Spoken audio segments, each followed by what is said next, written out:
Well, it is Tuesday. Welcome to the Jaybefaunt channel. I am your host, JamesBFauntleroy. So good to see all of you here on this beautiful Tuesday afternoon. It is 3 p.m. That means it is time for JB. Just to let you guys know, I'm also part of Revolutionary Blackout Network, so you guys can find me there on Sundays for the JB show, and then you guys can find me every Thursday for the Savvy and JB show. So while you're at it, if you have not already, go ahead and do all the things. Go ahead and give a like. And if you haven't, have you considered subscribing? You guys can also do that too, and sharing the stream as well. So come on in. Have a seat. I hope you guys got something to drink. I hope you guys got your shoes off, and I hope you guys are ready to get started with this conversation. Just to let you guys know, if you guys have not already, you guys can also go to my Substack to get on the email list so you guys can get the notifications whenever I go live, upload clips, or write any articles. So just go to jaybefaunt.substack.com so you guys can have that there. Also, if you would like to, you can also send me a Q bounty if you want me to respond through video any questions you may have, or if you want me to do any video reactions as well. You guys got that there too. So thank you very much for that. Well, we're going to say just a blanket hello to everybody in the audience.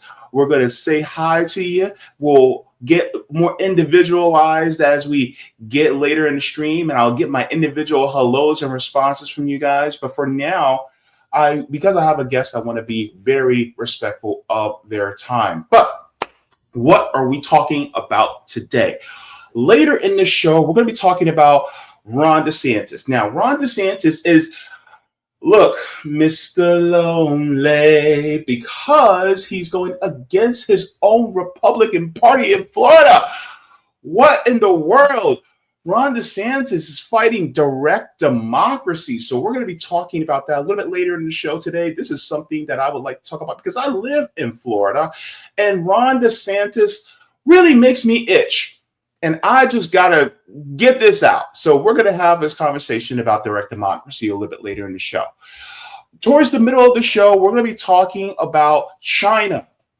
China beats the West again. And this is going to be something that I did not have this on my bingo card. I did not see this coming. This is why Xi Jinping is looking right there. And look, if you try to wonder what he says in Chinese, he's saying, deal with it. Look, we're dealing with it. And guess what? The billionaires are going to have to deal with it. We're going to talk about that. All right.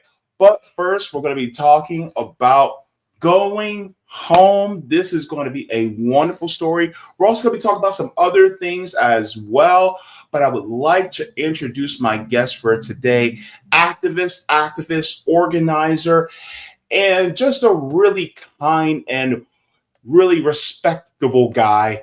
Joey Peltier is joining me. Good to have you back on the show. Miigwij, Anim Buju, Ernest Joseph Upperguard Peltier, the third indigenous Ka, Makadewa, Makandunjum, Indunjaba, Mikodnakwa, Jiji, Niniweg, Pajigamag. Oofda. For those who don't understand what I just said, it was a Ojibwe Moan for, hi, my name is Joey Peltier. I am from the Black Bear Clan of the Turtle Mountain Band of Anishinaabe, living here in Bemidji, Minnesota. Miigwij, JB, for having me on your show again. I haven't been back for, is it about 6-7 months now? Yeah. And we were talking about hemp then, and we're talking about my great uncle, Leonard Peltier, today. He gets to go home. I believe it is February 18th. I did have a correction that I needed to make from our Savvy appearance because I thought he was going home that day, and finding out from the family that it's around the 18th when we're actually going to get his release date. But I can't wait. We, Indian Collective have been working for about 2 years now around the clemency of my great uncle. And they have also a placement plan for him for an aftercare out of prison. Because it's not easy getting out of prison and coming back to modern day, back into the population with everybody else. And our prison systems don't set up our inmates and our prisoners to come out rehabilitated for success. So I'm glad that Leonard has Indian Collective, who's been, fighting alongside of Amnesty International and 120 tribal leaders over the last couple months pushing for this. This is a story that's 45 years in the making, right? This is a story that's older than me. And the fact that when I heard it happen, hold up. I was like, what? You And froze so for a moment. you probably were just like, no way, right? Because from what I was reading, there was an article out of the Hollywood Reporter that was talking about that Biden's last 14 minutes as president, he communed the sentence of your great uncle. That's 14 minutes. That's cutting it very close. It was more than I expected, because we were, following along with his parole hearing last year, and the Biden appointee, Max Snyder, Attorney General out of North Dakota, district attorney out of North Dakota, testified against the parole of Leonard Peltier. So we were thinking that there was a huge chance that, Biden was not going to do anything. And to hit us, 45 minutes, 15 minutes before he turns over to the reins over to Trump, to give a partial release, that was more than we ever anticipated. And it makes me cringe to have to thank Biden for something, but thank you. Honestly, chi miigwech. He has severe medical issues, and he was hit with COVID over a series of times over the last couple of years. And so we weren't sure if he was going to make it through the Biden administration. And to have him come home to his grandbabies and be able to become a part of our family and our community again, that it's something that we've been praying for 47 years. And JB, not to correct you, but this battle has been going on over 500 years since the colonizers came over. And what Leonard and the American Indian movement did in the 70s was only a lead up from the 40s, was only a lead up from the 1900s. It was only a lead up from the 1880s and before that. So we've been continuously going through this battle in cycles between the colonizers and trying to get land back, trying to get our governance back, trying to get our sovereignty back. And the step forward, giving us Leonard back, doesn't stop there, and it won't stop us there. We are not just organizers to free my great uncle Leonard. We're also organizers for our land, for our communities, and for our people. So the Indian Collective, who's been working out there to help get clemency for Leonard, they work on a multiple of different climate and indigenous sovereignty issues. I suggest folks check them out. They're one of our largest indigenous organizations. And then we have several others that are out there trying to build up mutual aid networks, trying to assert tribal law. And I'm not sure, JB, if you knew this, but our law, our treaties are supreme law of the land. Constitutionally, this is Article 6 of the Constitution, if I remember right. Someone in the chat can correct me, which states that treaties are the supreme law of the land, and that electors, judges, and senators at the time had to abide by it, which means that those treaties that were written with our nations, they are above the Constitution. And that's the coolest thing, I would have to say, being an indigenous organizer, is we get to do those cool legal federal tactics that other Americans don't have the rights or the privileges of to be able to do. And we're going to see throughout this next administration of Trump on how we can assert those tribal laws and those treaties. Because right now, as you brought up in inviting me on the show, there are a series of Trump legislation and executive powers that go after indigenous nations. Yeah, and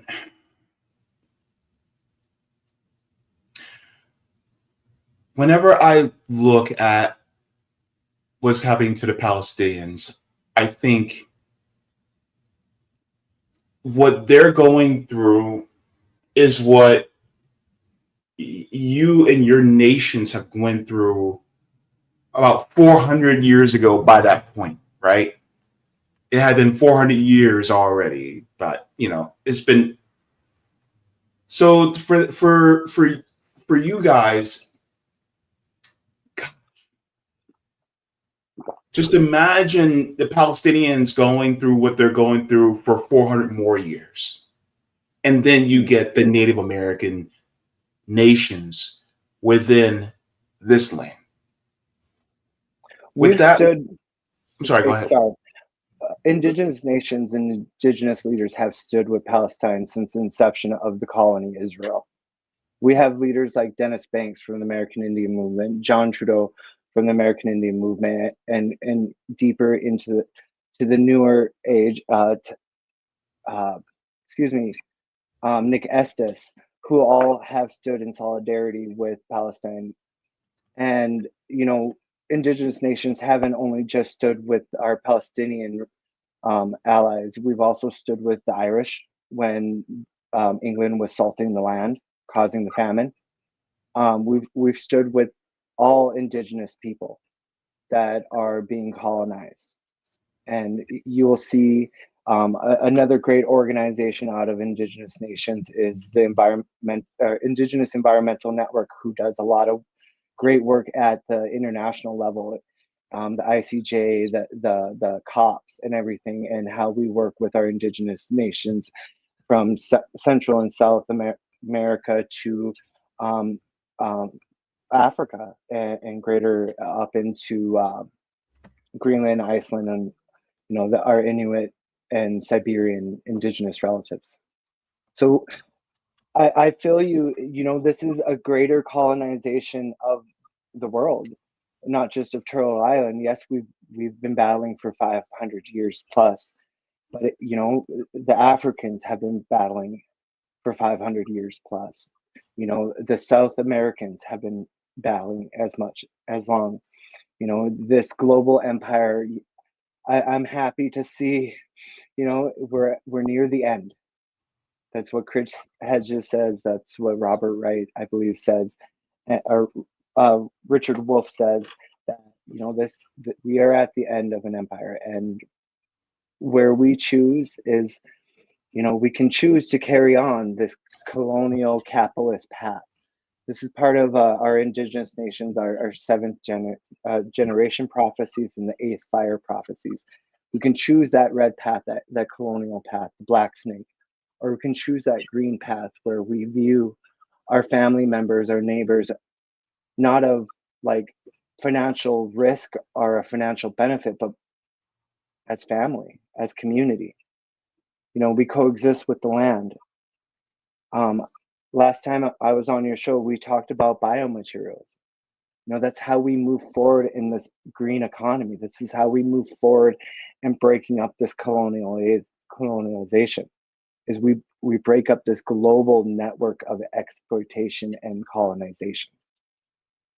And I can't wait until 2028 and the general strike pops off and Turtle Island here, we're ready to join the global resistance that have been popping all off in Central America, South America, the Pamina, over in Europe.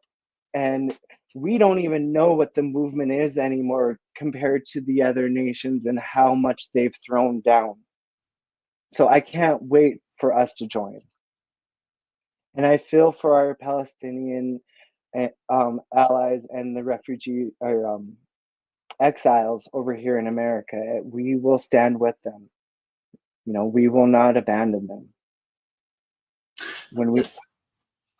Joey, let me ask you this, because I didn't plan on asking you this, and I wasn't trying to get metaphysical in this way, but it popped into my head because I asked this question to a couple friends earlier. I think it was either last night or earlier this morning. And I want to get your thoughts. Intuitively, do you feel in your gut that something big is about to happen, probably by spring. I don't know what it is, but I feel something in my gut that something big is really going to happen by spring. Am I the only one? Because I feel this way. I haven't felt spring, but since 2017, I've been feeling something is gonna happen within the next 10 years. Something big is gonna happen. And so when the Auto Workers United chair in the fall of 23 said that they're calling for all unions to end their contracts by the May of 2028 to do a mass general strike, to me that was the indicator that that's the 10-year mark. That's what my gut was saying, is like, we have 10 years, and that 2028 is that 10-year mark. What we do until then is we focus on mutual aid. I woke up today with Indigenous Nation blowing up our Facebooks saying that Trump took away EBT and that our SNAP benefits are gone. It scared me. It scared me, not because I'm on EBT, but I have friends and family members who rely on that. I have, family members who are not in a good financial standing, and this might be, that scare might be their last, and they might leave us. We can't jump to like sensationalism and freak it out because every little thing that Trump does is being blown to proportion, like out of proportion. But we do have to prepare ourselves. And we do that by focusing on mutual aid networks, and not a national mutual aid network. I'm talking about your local community mutual aid. Because when things go down, we're not going to have social media to communicate. We're not going to have your cell phones to give a message out. You're going to have to focus on your neighbors, who's going to be, making sure that your family doesn't starve. So, JB, that's my gut. My gut is saying 2028 is our year, but that doesn't mean we sit back until 28. That doesn't mean that we just focus on mutual aid. We also have to bring our community's voices to representation. Because when FDR popped off, when the citizens went to the White House with pitchforks and torches and told FDR, hey, knock the shit off, pardon my language. And he went over to JP Morgan and said, hey, give me some money or else I'm sending these folks to you. He left us out. He left the Black Americans out. He left the Indigenous populations out. And they only focused on how can they institutionalize this gift away from the Indigenous BIPOC. How can it strictly benefit our white demographics? So we can't have that happen this next time around. I don't trust the unions to represent my community's voice. Certainly not after Taft-Harvey. Certainly not after Taft-Harvey. But to me, that just means that we have work to be done. Your community, my community, we have to work together to make sure our voices are elevated within this larger movement for a general strike, a larger movement for a reform. And I keep on going back to that general strike because, JV, we have a couple different options. We have World War III, coming up if we want to go down a bloody, brutal path with our international allies and enemies, or we have on Turtle Island, a civil war that could be brewed between the right and the left, as much as we allow that to divide us, or we can come together as community members and build up mutual aid, build up our voices, and push towards a peaceful, nonviolent general strike. And to me, that is the best path. That is the green path that my ancestors have prophesized around. Yeah, I mean, there's the phrase that basically says if an egg is broken from the outside, an outside force, life ends. But if an egg is broken from the inside, then life begins, right?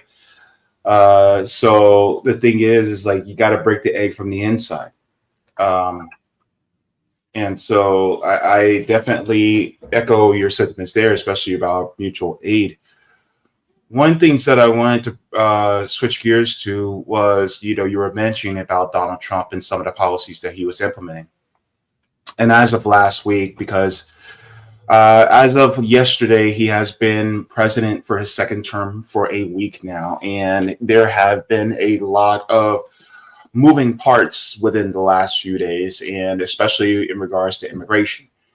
Unfortunately, there has been a huge display, I would say, of ICE raids that have been happening. But some of the ICE raids have actually been happening also to Native Americans as well, even though they're native to this land, which is weird. I'll share this right now. This is out of Axios. It says Native American tribes warn members about ICE confrontations. So I just want to get just a few words out of this, and then I'll get your reaction. It says tribal nations in Utah and throughout the U.S. are telling their citizens to hold tight to their IDs amid reports that U.S. Immigration and Customs Enforcement agents have been targeting Indigenous Americans. It says heirs to a devastating legacy of forced removal from ancestral homelands, Native Americans are now being given reason to worry they may get caught up in deportation roundups. Says the Navajo Nation officials told CNN on Monday that at least 15 indigenous people from the Southwest United States have reported being questioned or detained by immigration officers since Wednesday. I would like to get your thoughts about this because it seems wild to me. And a lot of people who are saying, and unfortunately, there's a lot of Black Americans that are also standing behind the mass deportations. And I'm trying to let them know that just because they're doing it to a certain group of people doesn't mean it's going to blow back on you. If you can expand on this, because I see this literally happening to the Native Americans. Well, I live in that 100-mile radius buffer that ICE has set out. So Bemidji is straight in that 100-mile radius. And I had a great out of Minneapolis comment on this, stating that we don't work with ICE. We just simply don't work with ICE. But also that don't be scared. There is a huge chance that they will grab you. You do have legal rights within this country, but as of now, they haven't long-term detained anyone. That is the biggest fear, because we know ICE doesn't. You don't have to actually have a court appearance until you're deported out. Keep your IDs on you.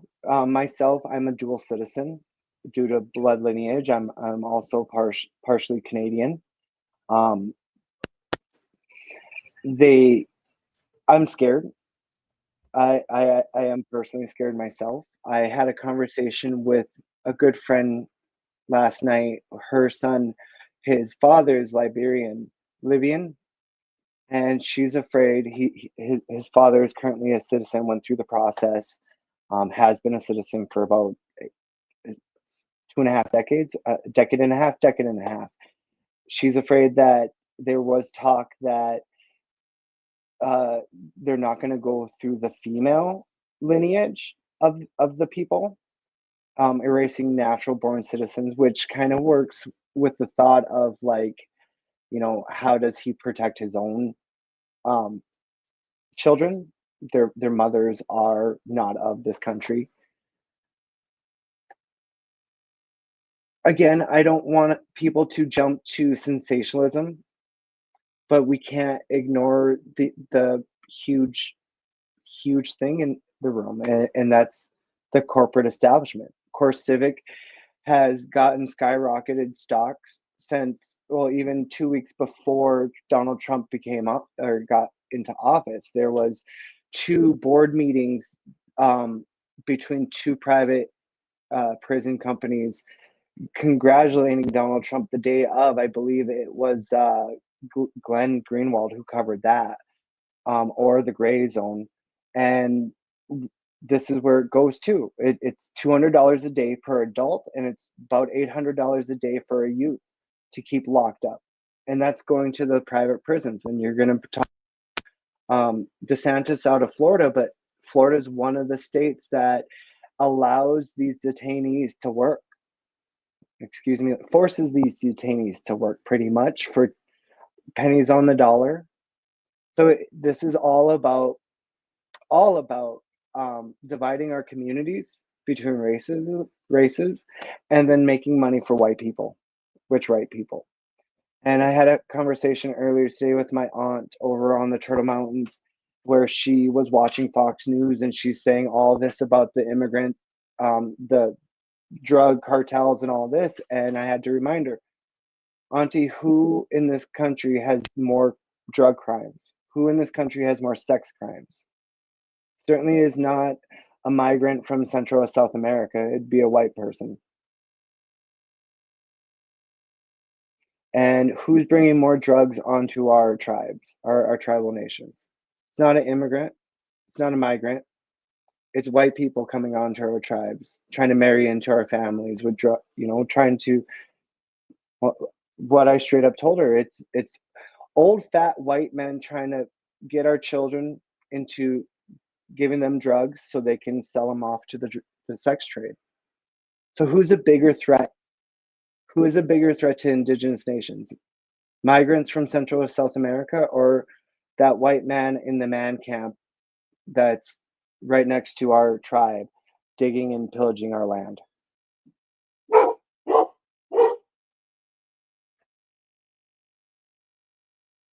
I'm sorry, my dog. And you're on mute, JB. My apologies. I'm trying to be responsible because I'm near a road. But one of the things that I am hard pressed in thinking about was there's a particular, I think it was in Los Angeles, there is a white woman that was working for the Los Angeles County Sheriff's Department that was also trafficking fentanyl into the United States. And she's one of the biggest drug traffickers in the country. She's a white woman. She's working with the police.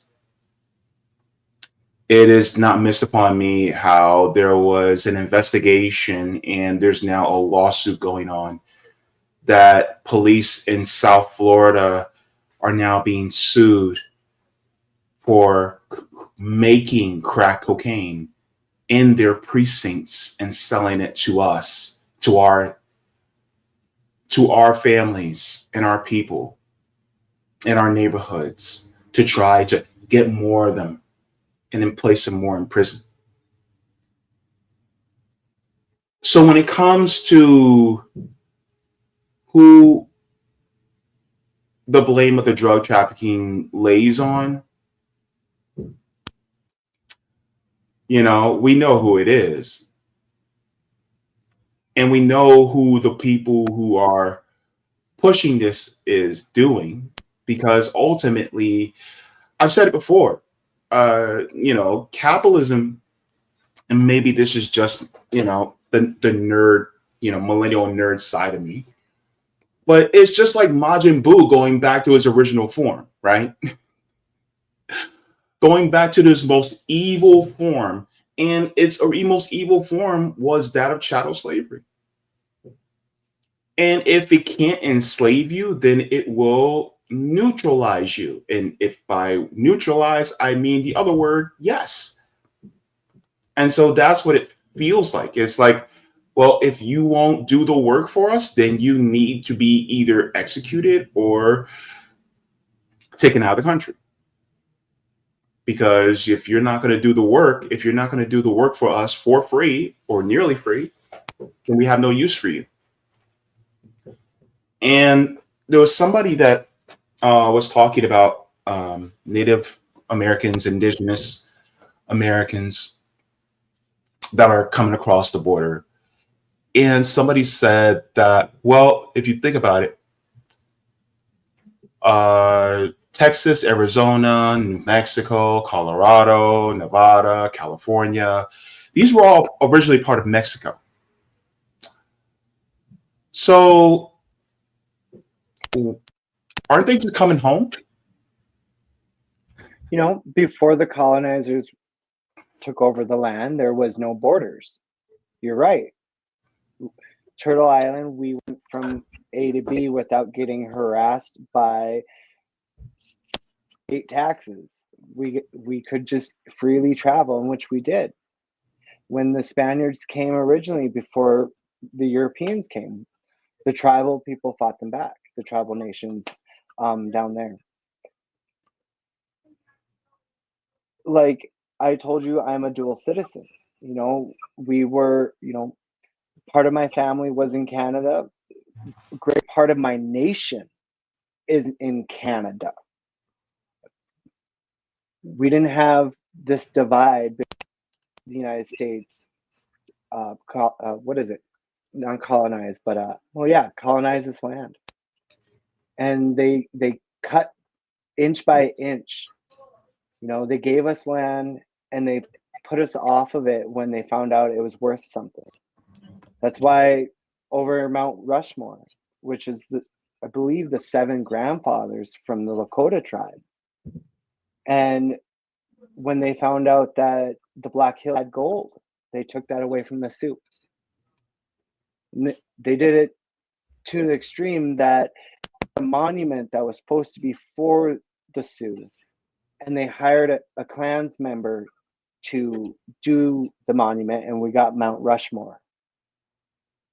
4 racists on a hill. The biggest spit into Indigenous faces at the time. Yeah. We don't have borders, and like you're saying, you know, on the southern border, there's a lot of tribal members that are dual citizens of the United States and of Mexico itself, because that their parents live on one side or the other. And for the longest time, there weren't actual gates or a barrier between the tribal reservations on the border itself. We could freely move past up until about 2015, 2016. That's when they started putting up the effing wall. And that's when they started enforcing and hunting down those community members that live on the border and putting them under high surveillance, cameras on every street corner. And this is Indigenous land. You know, this is sovereign land that they're doing this on. And they terrorize the people that lived in that town. So this has been a buildup. What was it? It was still Obama that has had the record heights in immigration. He's known to be the original deporter in chief. And we're just, what is it, 16 years, 8 years down the rabbit hole?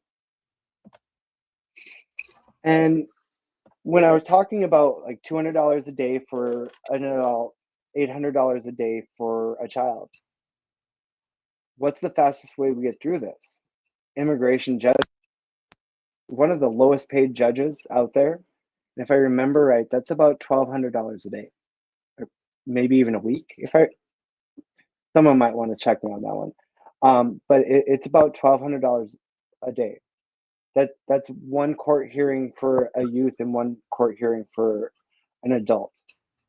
Imagine how much we can process rather than hunting people down, rather than putting them into these detainment facilities, which are nothing more than a concentration camp.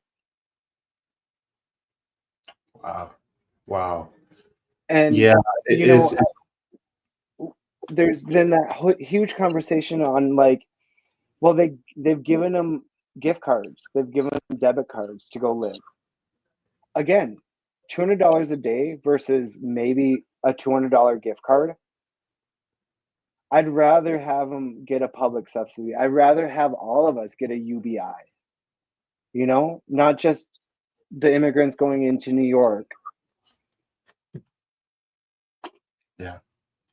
It's what we decide that they want to divide us. You know, and that's the best way to keep us from overcoming and I'm having a brain. Reforming this colony.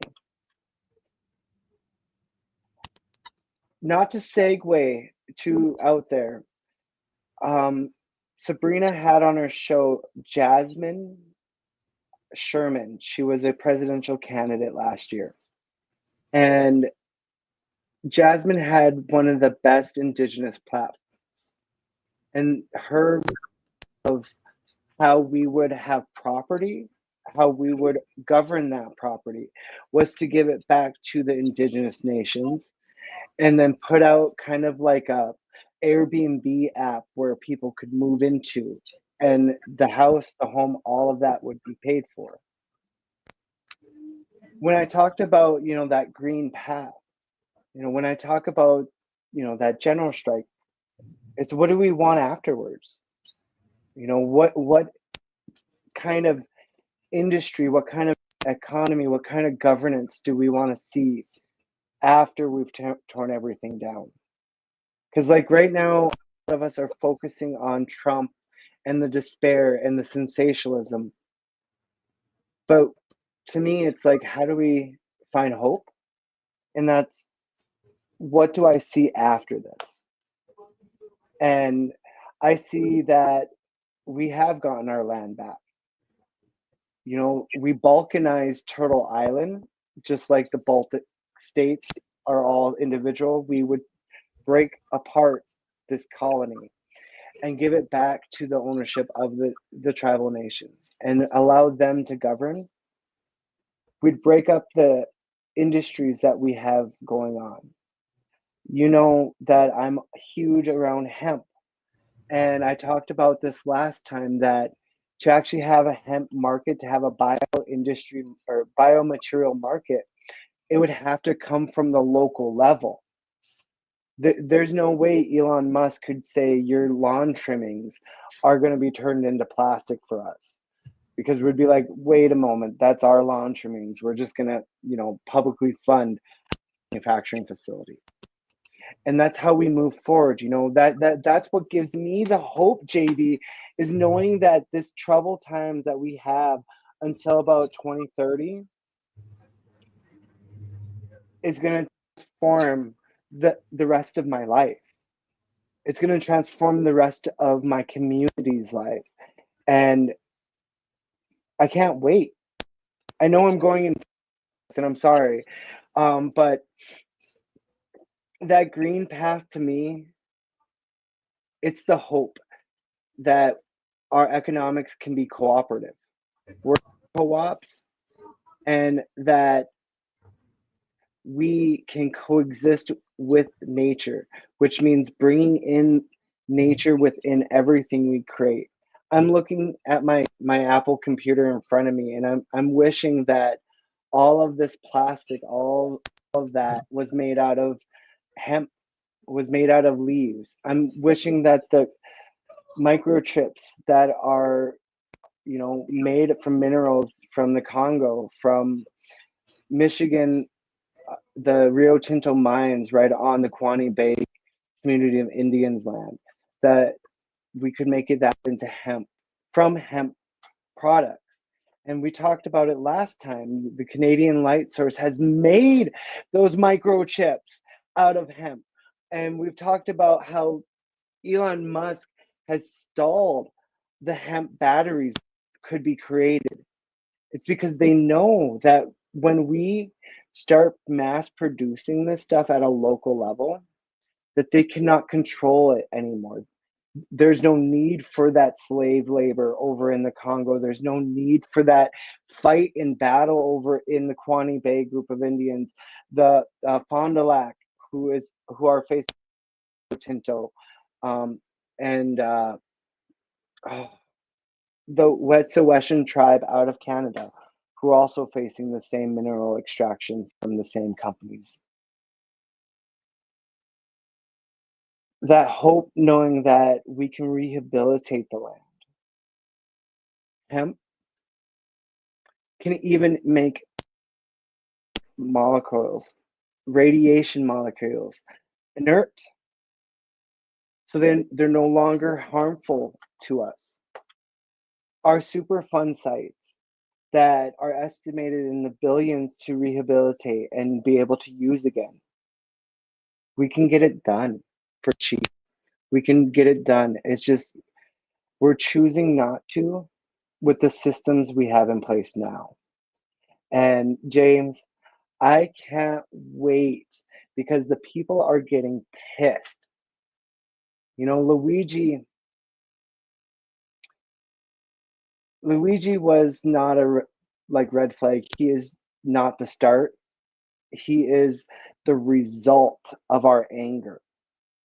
He is the result of our frustrations, not just with the health insurance industry, which, you know, that executive was out of Minnesota, where I'm from, just saying. But the overall black snake, that capitalist mindset, you know, that thought that your neighbor, your loved one, your cousin is nothing, just a financial risk or gain to your household.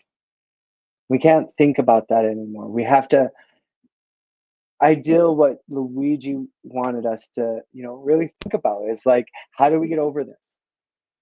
Because I don't want any more dead CEOs, like in prison CEOs. I'm for that. Rehabilitating those CEOs, I'm for that. But my elders, you know, they tell us peaceful, nonviolent.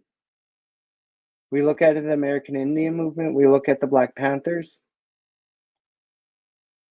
We were warned: be peaceful, nonviolent, because otherwise you'll have people sitting for 47 years like Leonard. You'll have people assassinated.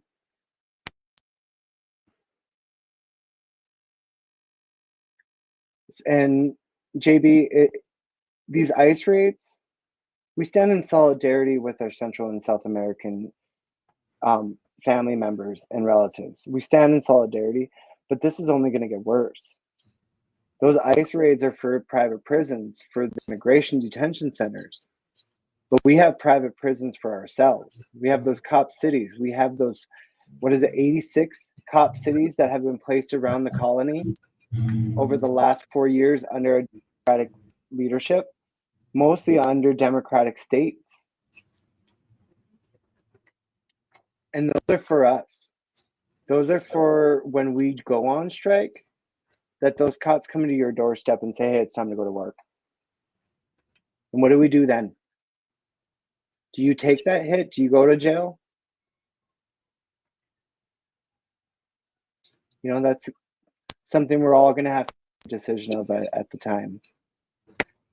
But it's only going to get worse the next 4 years. And to be honest, JB, we should be organizing. We should be utilizing that anger and that frustration, not just of the left, but certainly of the right. Everything that Trump is doing right now, everything you can tie to the corporate establishment. And his base, yeah, they may be racist as all heck, but they also hate that corporate link. You know, that was the original Tea Party movement within the Republicans.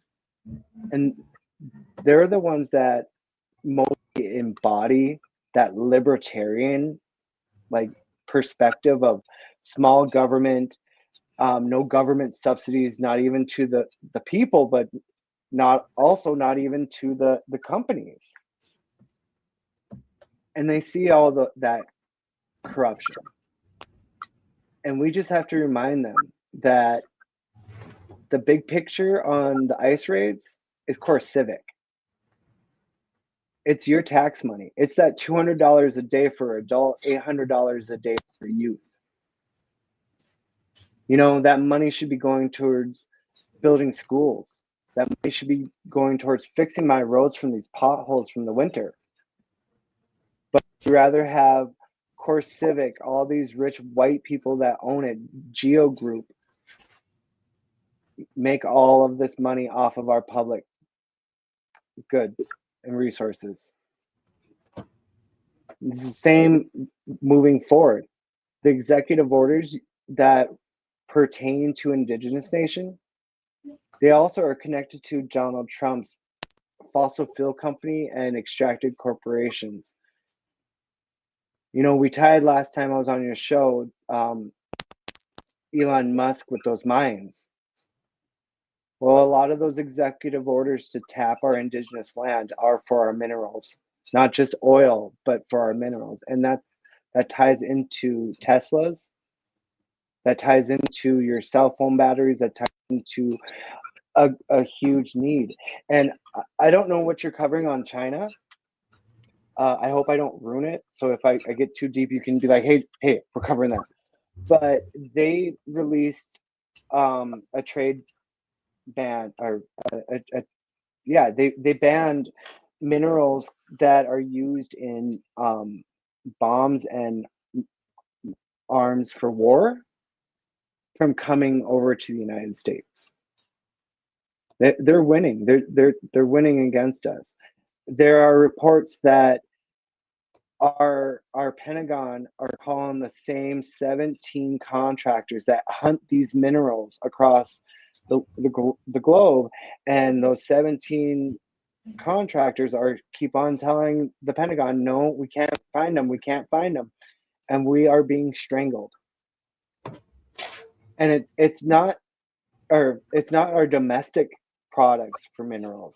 It's just the products for war that China has put a ban on. So I wanted to give a little shout out for that, miigwech, because that's going to help us calm the bloodthirstiness from this colonized country. Yeah, you know, very great points, especially there is a lot that Donald Trump is doing. One of the things you mentioned was about the drilling. Of course, Joe Biden was no better. I mean, look at what he did with the Willow Project. But, you know, Donald Trump is now saying things like drill, baby, drill, because he wants to use the excess of the oil drilling to lower the cost of goods. But if Good luck that's, with that. huh? To be honest, good luck with that. There are umpteen permits from both the Trump administration and Biden's administration that are sitting there from fossil fuels. They can't find the funding. I don't know this, but one of the biggest movements and most successful movements and campaigns in the climate movement is our divestment. The reason why all those permits are sitting is no banks are willing to touch it. And, you know, moving forward, we have to think about that. You know, how do you stop the government, or how do you stop drill, baby, drill? We'll take a note from the divestment campaigns. We went after their money. We locked down their money. We took our money out of those financial institutions that funded those projects. And those other institutions took note, saying, hey, we want your 401ks. We want your house loan mortgages. We want your car loans. Don't take it from us. We won't fund them. So what I'm trying to get to, JB, is like Donald Trump can say, hey, we're going to put out all these more permits. All I got to say is we're going to resist him. We're going to lock him out. Not just him, we're going to lock out those companies that think that they're going to buy up those permits. Those indigenous land, you know, the last time when he went after Bears Ears over in Utah, if I remember right, it was a bid system. People had to be on the site to bid for it. You know, next time we do that, we're going to be on site with cash on hand. We'll be there. We're going to buy it all up, land back. And honestly, I work for an NGO, and that's part of the grant system makeup is you can ask for grants that specifically purchase land and infrastructure and get funded to buy back land for your tribe. It's just, how do you tie that back to the tribe? And I've had many conversations with tribal council members and some tribal attorneys and a couple peers of mine, and you know, you can very well put that money that you buy, or that land that you buy, into trust and gift it back to the tribe to use only for like preservation or cultural heritage. So Donald Trump can say he's going to sell all these permits, all of this. Doesn't mean he's going to get those permits funded. We're going to shut them down, just as much as we've shut down Biden's, who, if you look at the stats, beat Donald Trump in his first 4 years of permitting, which to me is frankly disgusting, because that's not my auntie Deb Haaland's department, the Department of Interior. She oversees all those permits, or she did during Biden's administration. And knowing that he placed her in that position so she could be that gatekeeper, so she could absorb all that backlash for selling our land to all these white people. One more question that I wanted for you was, and when I first heard this in Donald Trump's inauguration address, the first thing that popped up in my head was this was a slap in the face to the Native Americans. When he wanted to change Mount Denali's name back to Mount McKinley, I thought, you know what? That's a slap in the face to the Native Americans of Alaska. Because how are you going to, if we took the name that we put on that mountain away and gave them back the original name, why are we going to go, oh, we're just going to put the name back on there? The name of a white man that, you know, JB, sorry, go ahead. The white man is going to call that mountain Mount whatever, all he wants. That whatever they want to call it, what we need is land back. You can call that land Mount Rushmore, as far as I care, as long as it's indigenous lands. And that, that's grabbing that sensationalism. Is that a battle that I want to fight? Is because a white man wants to call this mountain a white man's name? That, to me, no. My battle is give me that effing land back. I don't want to have a small fight because you want to have a dispute over the name. We have that in Minnesota all the time over if we're going to call this lake a squaw lake or not. Squaw is a harmful indigenous term. And to me, it's the same as when UND, University of North Dakota, went over and fought against, the Fighting Sioux. Yeah, it's racial. To me, what is the bigger issue? You stealing my land or you using my name against me? Both are bullshit. Don't get me wrong, JB, but to me, it's more as like, I don't want to grasp at the small things and burn myself out. And that's what they want us to do. They want us to grasp at all those small things.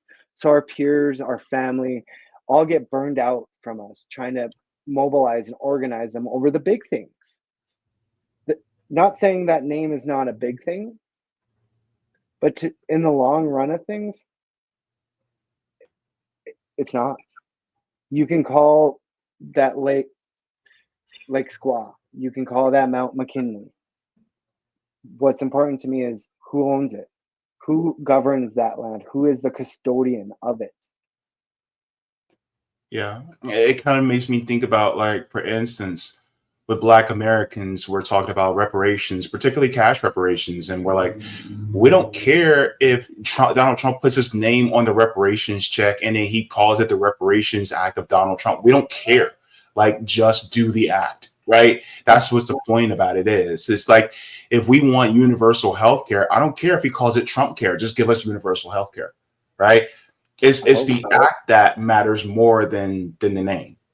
So, yeah,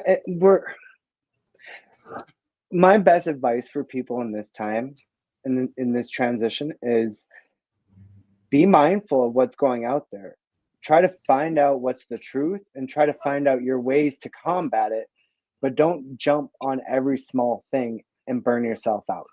We have 4 years to build for that general strike, and I can't have you burning out in the first month of Donald Trump. because you're going to burn out and you're going to disengage. And we need you here helping build up our local community mutual aid networks. We need you here making sure that your grandma is taken care of, your cousin's taken care of, and that you're giving a call over to the town next over saying, hey, how can we work things out? So making sure if you're low on something, we can help you out. And that start of that mutual aid, that's the start of our local economies. That's where we start networking again with that neighbor. We start networking again with that neighbor in the next town. And that's how we build local. So if anyone, my thoughts are never trust a national movement worth its salt. Build locally, organize local. And if you do attend any national stuff, that's mostly marketing. I got you. And that's a lot for me to say. I was just in DC last week for an entire week. But to me, it felt like just a show. We were at the People's March. It was a third of the amount of people there during 2016. And I felt like my crew, my team were nothing but just a photo op for people. And it sucked. We went to the Martin Luther King rally in March on Inauguration Day, and it was a show. It felt like, they were going through the motions. So to me, we have to think about local. We need to focus on building community within our own towns, our own areas. And, if your homeless relatives are taken care of, then we are damn ready for that general strike. If our camps in Minneapolis have food, have gloves, have blankets, and are not getting raided on a weekly, then we're ready for that general strike. But we're not there yet. We have raids going on from the local police in Minneapolis, tearing down our camps for our homeless during sub-zero winter weather. If you want to fight somebody, go and fight for your homeless. Those are your relatives. If you see another relative getting shot down by a cop, go fight for their justice. But fighting Donald Trump right now, for most people, it's not accessible. You don't have his say. I don't have his voice. I don't have his ear. I don't have anyone's ear that's going to listen to me to tell him to do better. So what we do, the best way we can fight this storm, get your homeless people up in par. Make sure they're eating right. Make sure they have clean socks. One thing we do in Indigenous country, and one thing that our Black American relatives have done, that's mutual aid. I'm friends with Chairman Fred Hampton Jr. We do mutual aid like no other. We brought, 7,000 meals last May over to Chicago.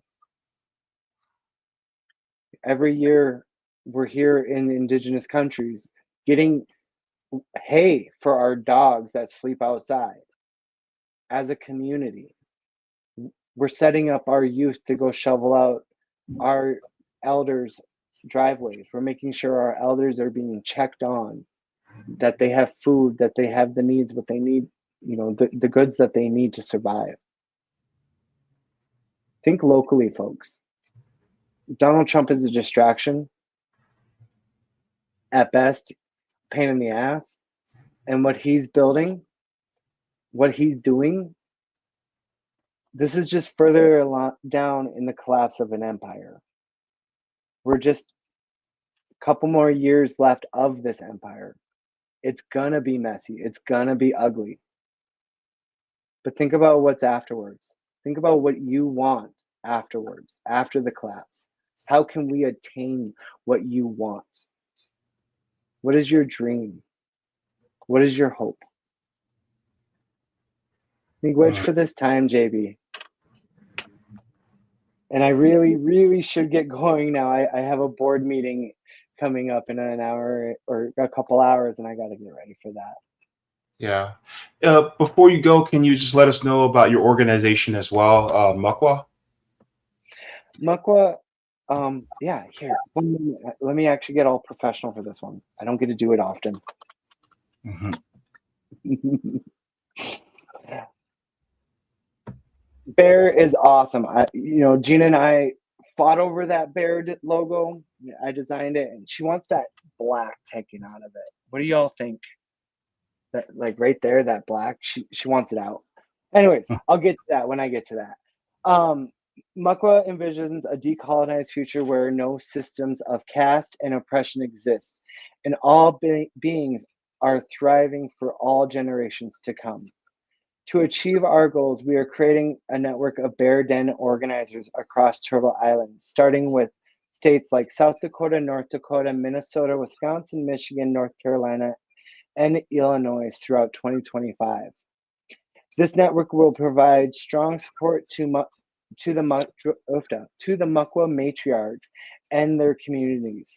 We are actively looking for Indigenous women to come join us and take on some vital roles while we recognize and appreciate the contribution of all communities. I'm going to skip forward a little bit. We have 7 programs going on right now through Mukwa. We have Mama Bears, which is our MMIW program. And if folks don't know what MMIW means, that's Missing and Murdered Indigenous Women and Relatives. Guardians of Turtle Island, which is my good friend Jay's program. He's working on protecting our wild rice here in Minnesota and doing a lot of GARN work, which is rights of nature work. The Gichigami Miniwishi Nueg, Charlotte's going to get after me for butchering that, even though it's in my own native tongue, which is the Lake Superior Warriors. And Charlotte Loonsfoot is working out of Michigan fighting the mining stuff out there, trying to protect the porcupines. If you go to saveourporkies.org, please sign the petition on there. We are trying to stop the mining over in Michigan. The Keep It in the Ground, actually, we renamed that to Anakwa Advocacy, which means water advocacy in Cherokee. Oh, I might be butchering that. And my nephew out of North Carolina is working on clean water. It's a clean water initiative. Our mutual aid program just got renamed to, excuse me, we're still getting things like all hammered out and everything. And perks about going to DC last week is I got to onboard a lot of us.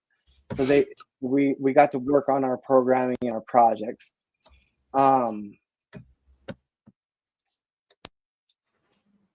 Our mutual aid program is now named Roots Mutual Aid Frame to Table.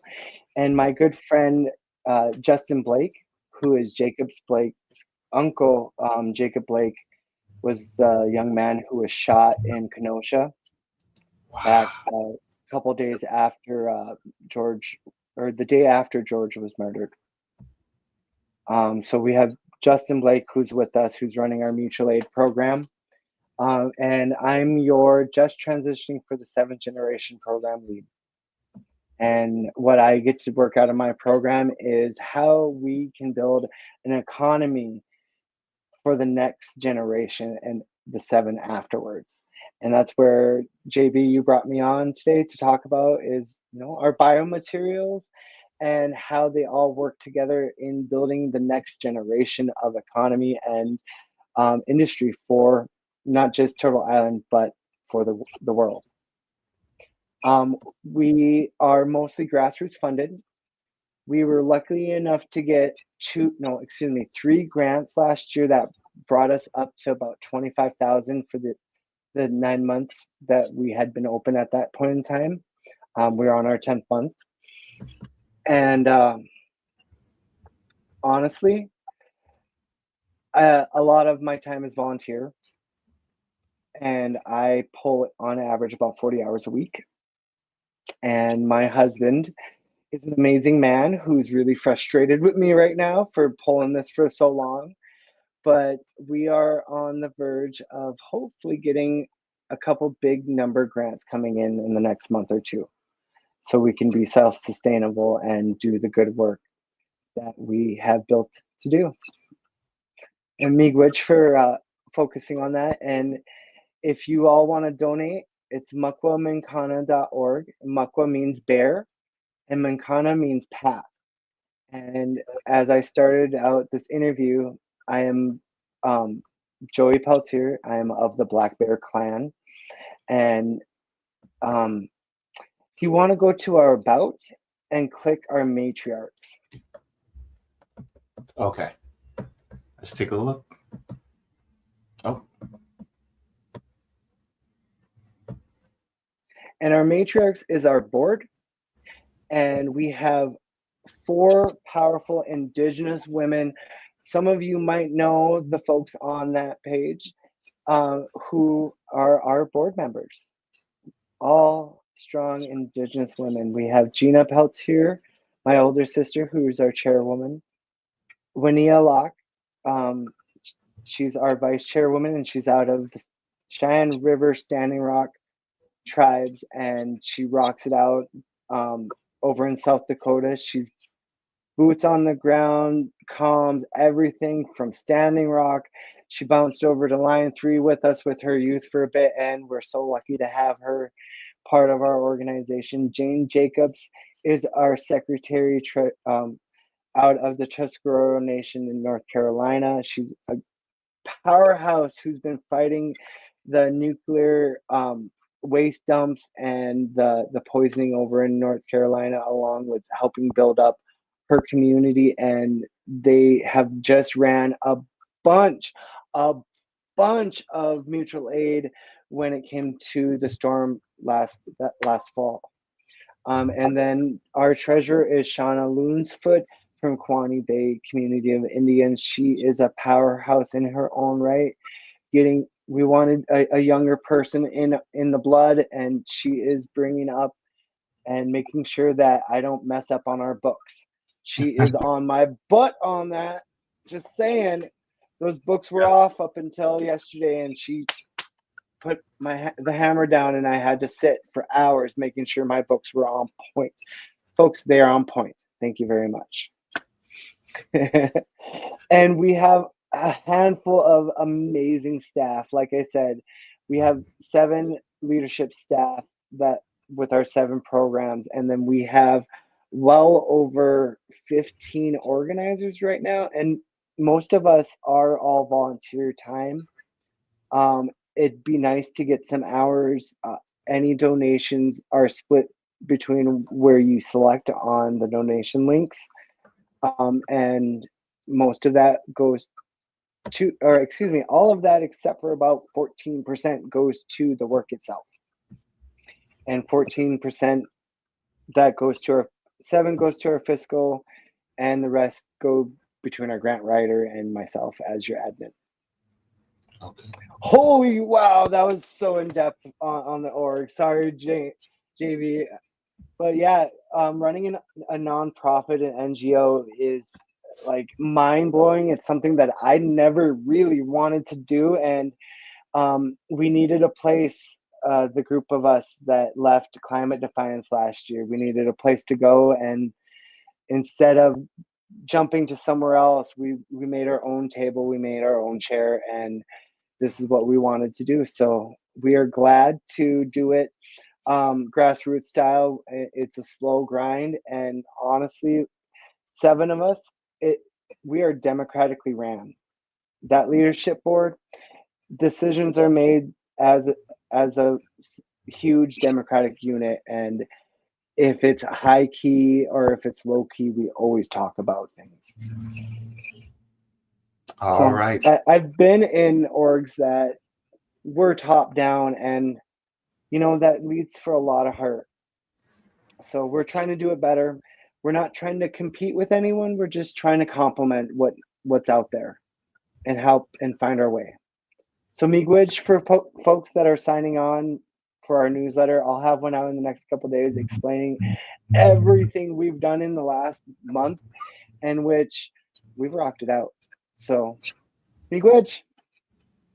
Thank you so very much for coming on, and thank you for taking the time and also being very generous with your time. I know it went a little over, but look, I love getting your perspective on a lot of these things, and also congratulations on your great uncle, Leonard Peltier, being on his way home, and I cannot wait to see that moment. Please post it on social media so we can see and celebrate with you too. Will do, and there will be a huge party when he gets back or when he gets home. So there's already plans of a huge gathering, and I can guarantee if you follow us on Mukwa, or if you follow Indian Collective on all socials, or even IEN Honor the Earth, we'll all be posting the celebration of when Leonard returns and reunites with the family. Awesome. Thank you so much, Joey. So good to see you again. Have a good one, James. Reach out anytime you want me back on, and love you all. Love you too. Take care. Bye-bye. All right, everybody. That was a wonderful conversation. Please make sure to go to the Mukwa website. They're doing amazing work from an indigenous perspective, and of course, a lot of times we don't get to hear from our Native American siblings, right? And I think it's important that we also give them some support, some solidarity, because a lot of times they get overlooked. Trust me, we Black people, we know how it feels. And so we want to make sure that our Native siblings also are amplified as well. So thank you very much for that.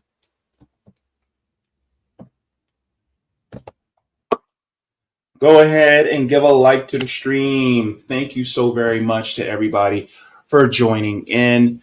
Also, if you guys have not already, if you guys have subscribed, then please make sure go ahead and subscribe as well, because I'm on my way to 5,000 subs, and I don't know. Should I do something crazy and wild for 5,000 subs? I don't know. Maybe. I don't know. Do you guys want me? I don't know. I don't know what I would do. I would have to keep it PG though. You know me. But yeah, I would, like to get there. I definitely would do a celebratory stream. Like if I get to 5,000, we're doing an extra stream. That for damn sure I can tell you. So we'll see. Wait. Why would I do that? Come on. Oh my goodness.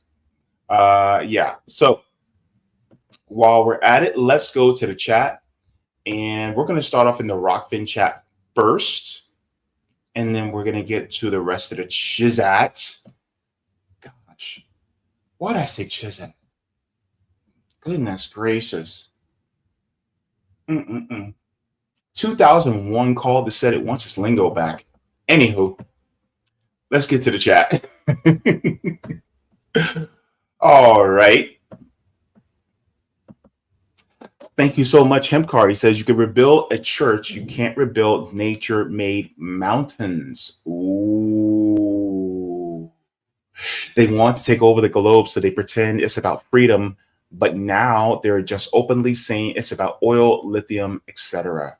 It's crazy it's not being reported or really highlighted that the TCU chips in China are carbon nanotube-based chips. No rare earth, no refined silicone, nope. Carbon nanotube LiberTech. I'm sure we can run cars on hydrogen or hemp, but they choose oil. Looks like they can make chips without rare earth too, but why choose minerals? To bomb countries. Ooh, hemp car? Ooh, you said the thing. Uh-oh. All right. This is from Live Science. Special carbon nanotube AI chip built by Chinese scientists is one of its kind and highly engineered, highly energy efficient. Interesting. Okay. Okay. I'm going to share this in the chat. Hemcar coming in with the receipts again. I'm going to start calling you receipt man or receipt person or doctor receipt. Doctor receipts. Yes. Yes. That will be a perfect name for Hemcar. Doctor receipts. All right. All right. So let's continue. It says, I heard the 30 by 30 agenda might take land from indigenous too. The problem is these Greens don't want to use hemp. They want to bio and geoengineer everything. I think the Green Party platform is against geoengineering, but said they're not for biofuels. It's really crazy. They still call many places with that name regenerative or holistic livestock grazing and many others.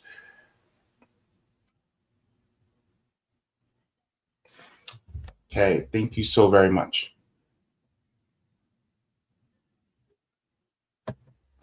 And then Roger says, sent me this.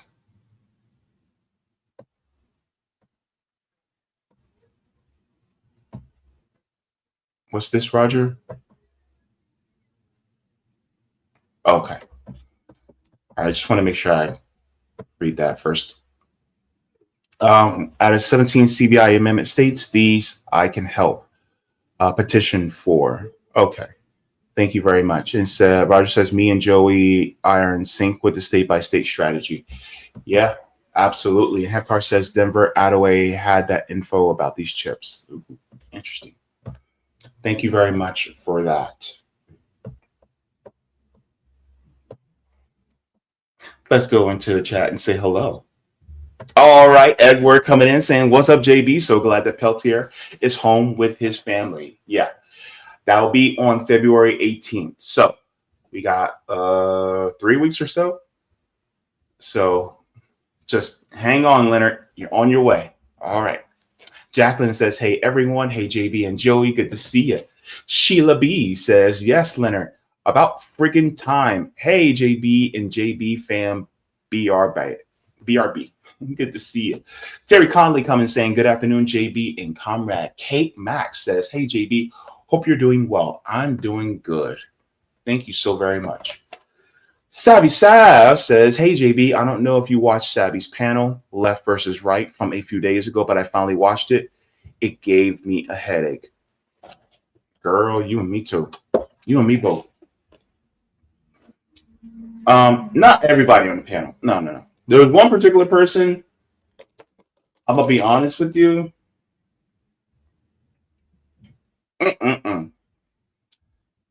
I'll just say this, right? You can have compassion for your community and for your people, while also having compassion for other people too. You can, we can walk and chew gum at the same time. And you need to care about the why in order to know why it happens and in order to fix it. I'll just say that. But that's all I'm going to say. Zoe says, China going to keep beating the capitalists at their own game. The Xiaohongshu algorithm is so much better than an US app. Yeah. I'm on Red Note, and let me tell you, look, one of my posts got 40, I think almost close to 50,000 views. I never get that on TikTok. Right? I'm thinking about sharing that short on YouTube as a YouTube short, but I don't, ever get that many views. And so many people, so many Chinese people going, encouraging me and giving me encouraging words, and very loving, very compassionate people, man. It's beautiful. Edward says, in most of Europe, they rehabilitate prisoners, and the prisons look like dorm rooms, and they have their own restrooms. Yeah. It's like, it looks almost like a college. Bad Wolf says, ICE has also scooped up some of our veterans. This is not going to look good. Look, I'm telling you right now, give it about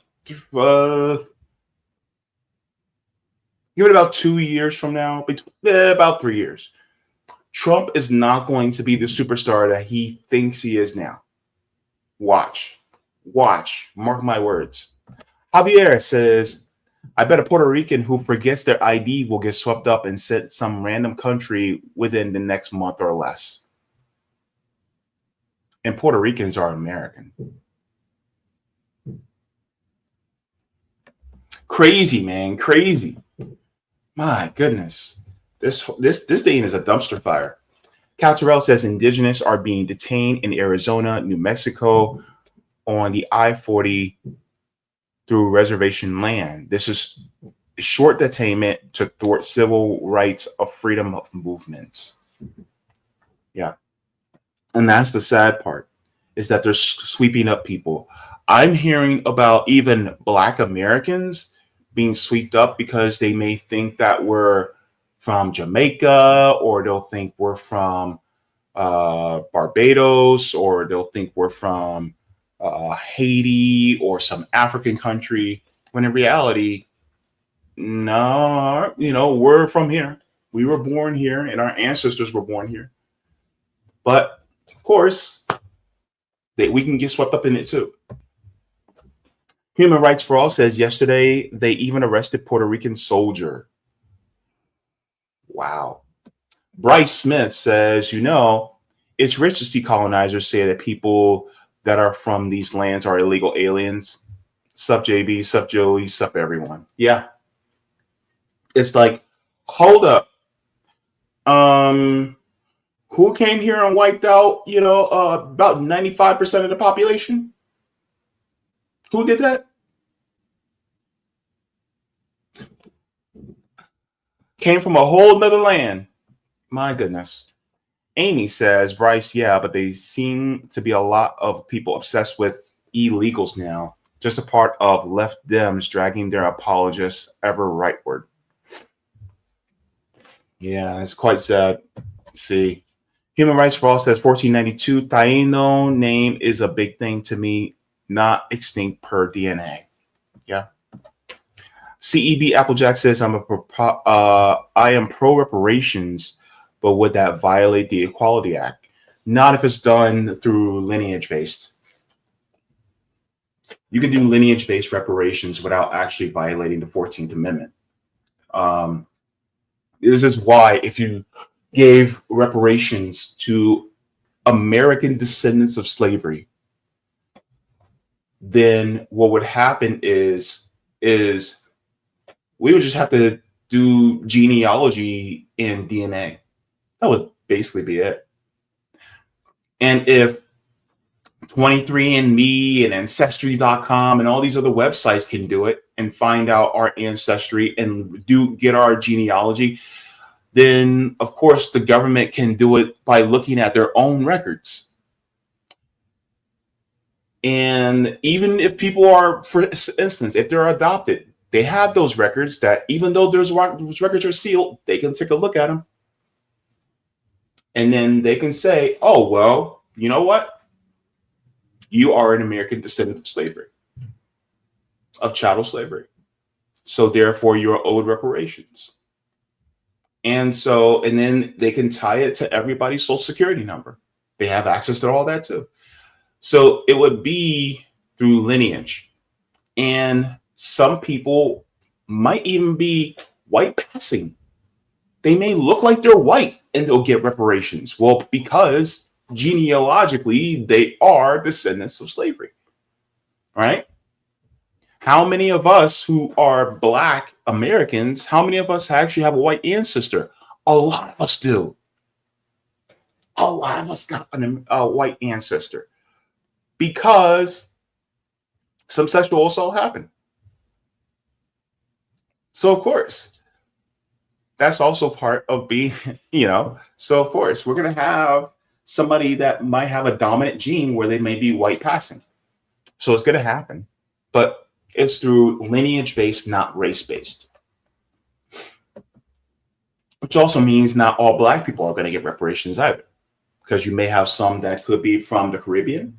You could have some that are Afro-Latino from Latino countries that are not, that their slavery was based on what either Spain or Portugal or France have done. So it wouldn't be based on what's happened within, the continental United States. And then it would also, for instance, anybody that comes from African countries and what have you, they would not be entitled to reparations either, because it's based on the chattel slavery, it's based on Jim Crow, it's based on Black codes, it's based on redlining, mass incarceration, all these different things. That has happened, especially pre-1965. Thank you so very much to Tim, who is also part of the RB and Orlando chapter. He says, great stream, great guest. Thank you so very much. And then Jane J says, great interview. Thank you so very much for that.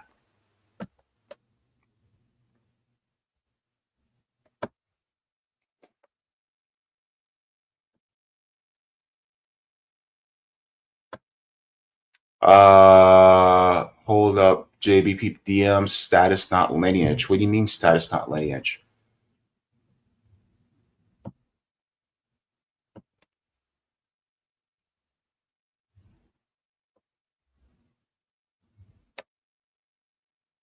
Hang on.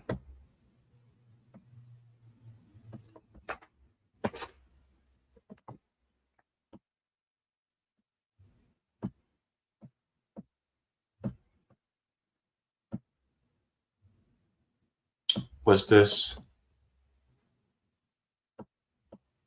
In the chat speaking about lineage. My last name is Wade. My father's and his mother's last name is Wallace. And my mother's last name is Wade. Their ancestors' last name is Watkins and Glenn, right? So these are our lineages in the United States of America. We stay away from using the terminology lineage or lineage based because when you look at it in a legal context, it also ties into race. And this was something that we have shown. So what we're saying is that reparations will be based upon our status.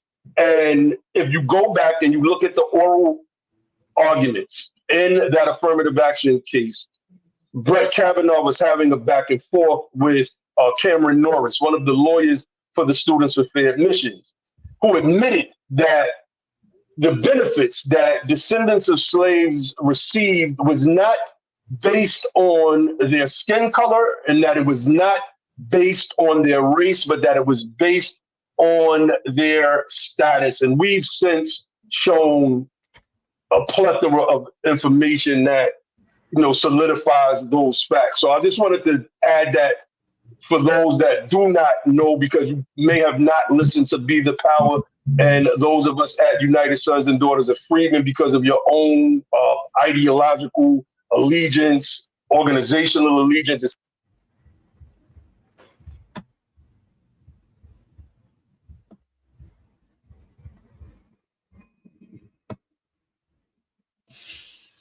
Et cetera.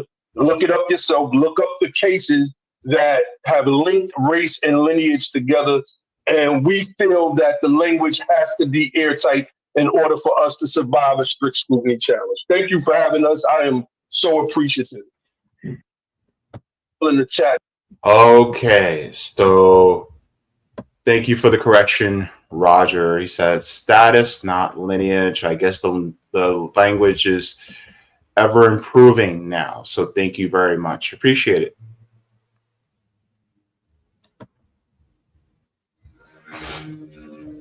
Roger says maybe have Naheem on for further explanation. I would be open to it. CEB Applejack says, I don't understand what they mean by status, though. How do reparations get determined through status? So I'm going to take a crack at this. So from what in my brain they mean by status is, what was the status of your great, great, great, great grandmother and grandfather, right? Were they a chattel slave in the United States, at that point in time?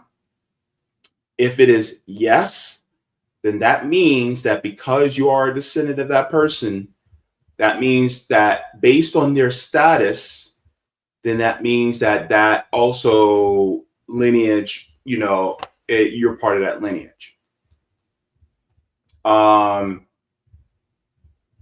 it's the same thing with, it could be somebody who may be white passing, but if their status going back is that if their status of their great, great, great, great, great grandparents, and it could be multiple grandparents, right, that were chattel slaves, then of course, then that means that you have that status of being the descendant of those slaves.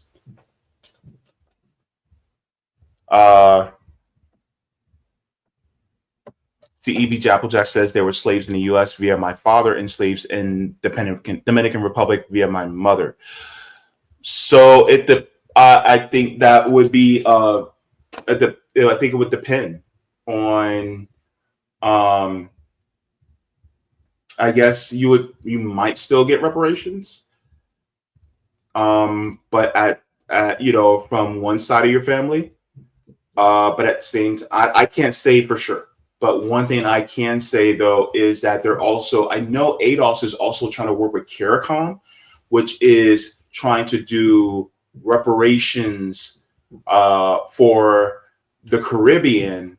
And this would mean that you guys would be getting reparations from Spain, and Haitians would be getting reparations from France, right? And then Jamaica, right, would probably get reparations from England, right? So, but they're, helping them in solidarity say, okay, so we're trying to get reparations for ourselves, but we're going to assist you guys and stand in solidarity with you guys as you try to get reparations from these European countries too. So so you would be owed reparations from two different countries. Just to let you know, CEB. For somebody like me, I'd be owed reparations just from the United States. And then Joey says, tribes are sovereign governments, not a special interest category. Native Americans are citizens of their tribes. It is a political category legally, not a racial category. Okay. Thank you very much for that. And he said, I could see a freedman is a political term and not a racial. Yeah. Roger says, I'm pretty sure Naim wouldn't mind coming on. Sab will hook you up. Yeah, I'm definitely up for that. Because I want to have as much understanding and clarification as possible.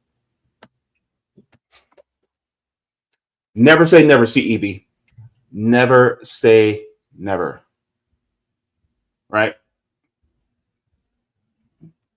Look, we're going to change this world. You want to get yours. We're going to make sure we get ours, and we're going to help you make sure you get yours. Nah, we love you. We're going to make sure. Oh yeah, Jacqueline, you're from Britain, aren't you?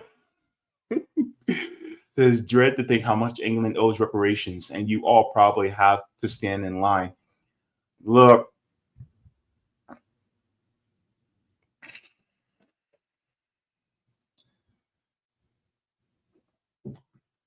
it's gonna take a while. That's all I got to say. It's gonna take a while. Look, we'll take a payment plan. I mean, look, England even owes reparations to American descendants of slavery too. It's just we got to go back a little bit further, but they still owe us still. It's a lot. It's a lot. Anyway, so with that being said, let's. Oh wait, did I? No, I didn't. Hang on. I did an accident. Oh my goodness. Hang on.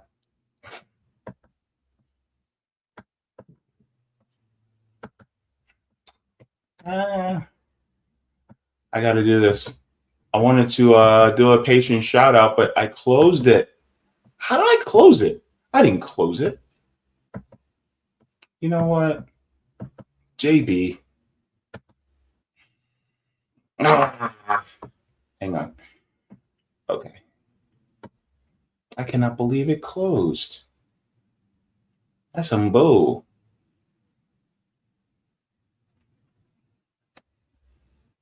All right. Yeah. Okay. Stuff that happens. Sorry. But let's give a shout out to the patron, shall we? Let's go. Everybody. Thank you so very much to the patrons for not leaving me out in the lurch. Here are the tiers, y'all. Mega Jaybefaunters, Super Duper Jaybefaunters, Super Jaybefaunters, Jaybefaunters. Then we got the comrades, the solidarity, and JB members. And of course, thank you to new members. I already thanked Suzanne last week. But thank you so very, very much to all new members. Without you guys, I would not be able to do this work. Y'all make this possible. And also, just let you guys know, my channel is demonetized. So if you like to support the channel, you can support via Patreon or PayPal. So thank you very much for that. Now, let's get into the next subject. All right. So we talked about Leonard Peltier. We talked about Joey Peltier, but let's go to China. This is going to be fun. It's going to be fun. China beats the West again. Ni hao. I'm going to tell you right now. Look.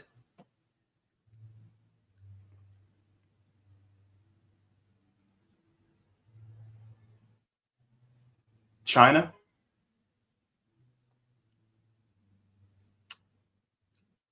you made the West mad.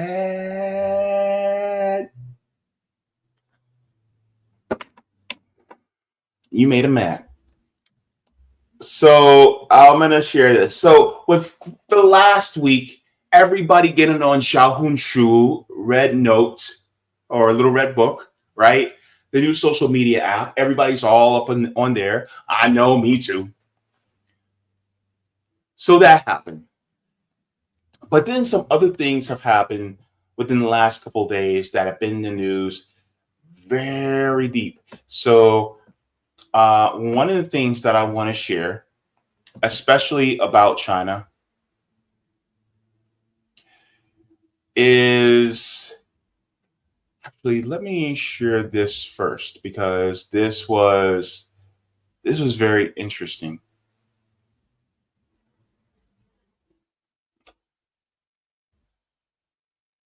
Where is it? Hang on, sorry.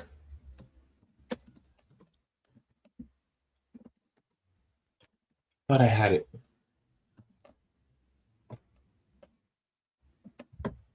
There was this really interesting, here it is. I could have swore that I had it already. Anywho, I want to share this because this is crazy. I could have swore I had it open. Oh, well. Look, y'all, did you know China made a sun? Here we go. Oops, I did not mean to do that. There we go. It says report. China's artificial sun reactor sustains a fusion reaction for nearly 18 minutes, breaking last year's record, also held by China, of 6 minutes. This is wild, right? Fusion reaction. So here's how it goes.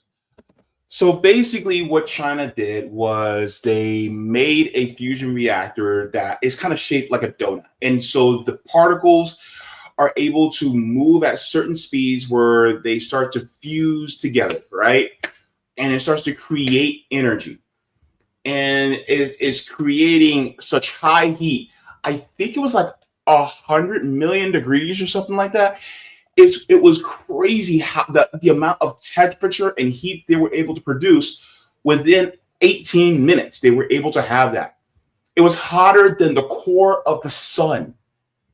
And China was able to do it for 18 minutes. They were able to have fusion. And that form of fusion could lead us to have unlimited, sustainable, clean energy without ever having to run out. China did that. This is why I said they're winning. Because we didn't do that. They did. And it's funny how people will go, well, they're communist China, the CCP, they're never going to be able to achieve anything. And I have to remind you, who was the first people to go to space? Was it capitalists? Oh, right. It was the Soviets. It was the communists that were actually able to go to space first. What was Sputnik? Was it not the first satellite in space? The Soviets did that. Now we have really socialists, communists on the very verge of having clean, sustainable energy, unlimited sustainable energy. And we're sitting here still trying to drill for oil?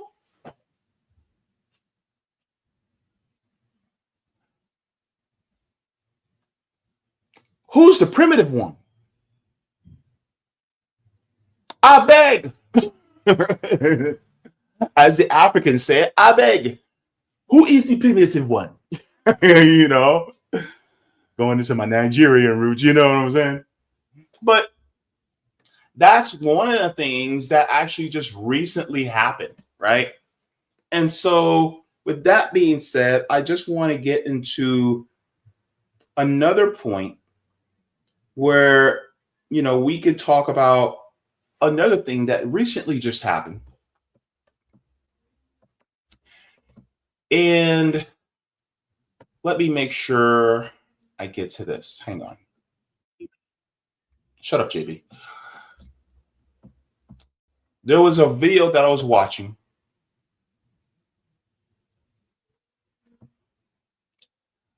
that actually explained what recently happened when it comes to AI. Where'd it go? Oh. AI is now in the hands of the Chinese. Like, they just won.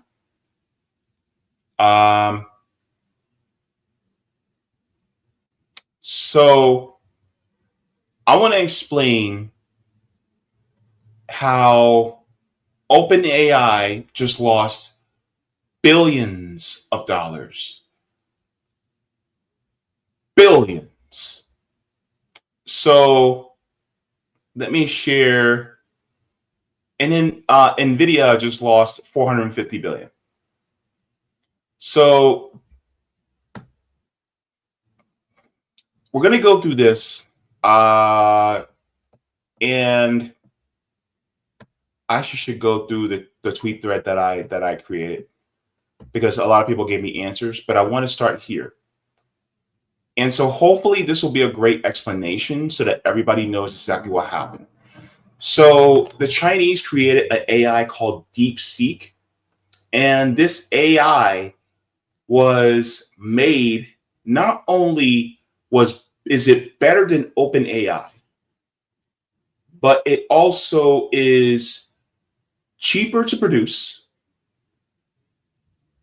It costs less to operate, and also they made it open source and they put it out for free. You heard that right. It's free. They put it out there for free, y'all. And all of the investors who invested in OpenAI are pulling their hair out. They're also pulling out their money too. So shout out to She Guevara.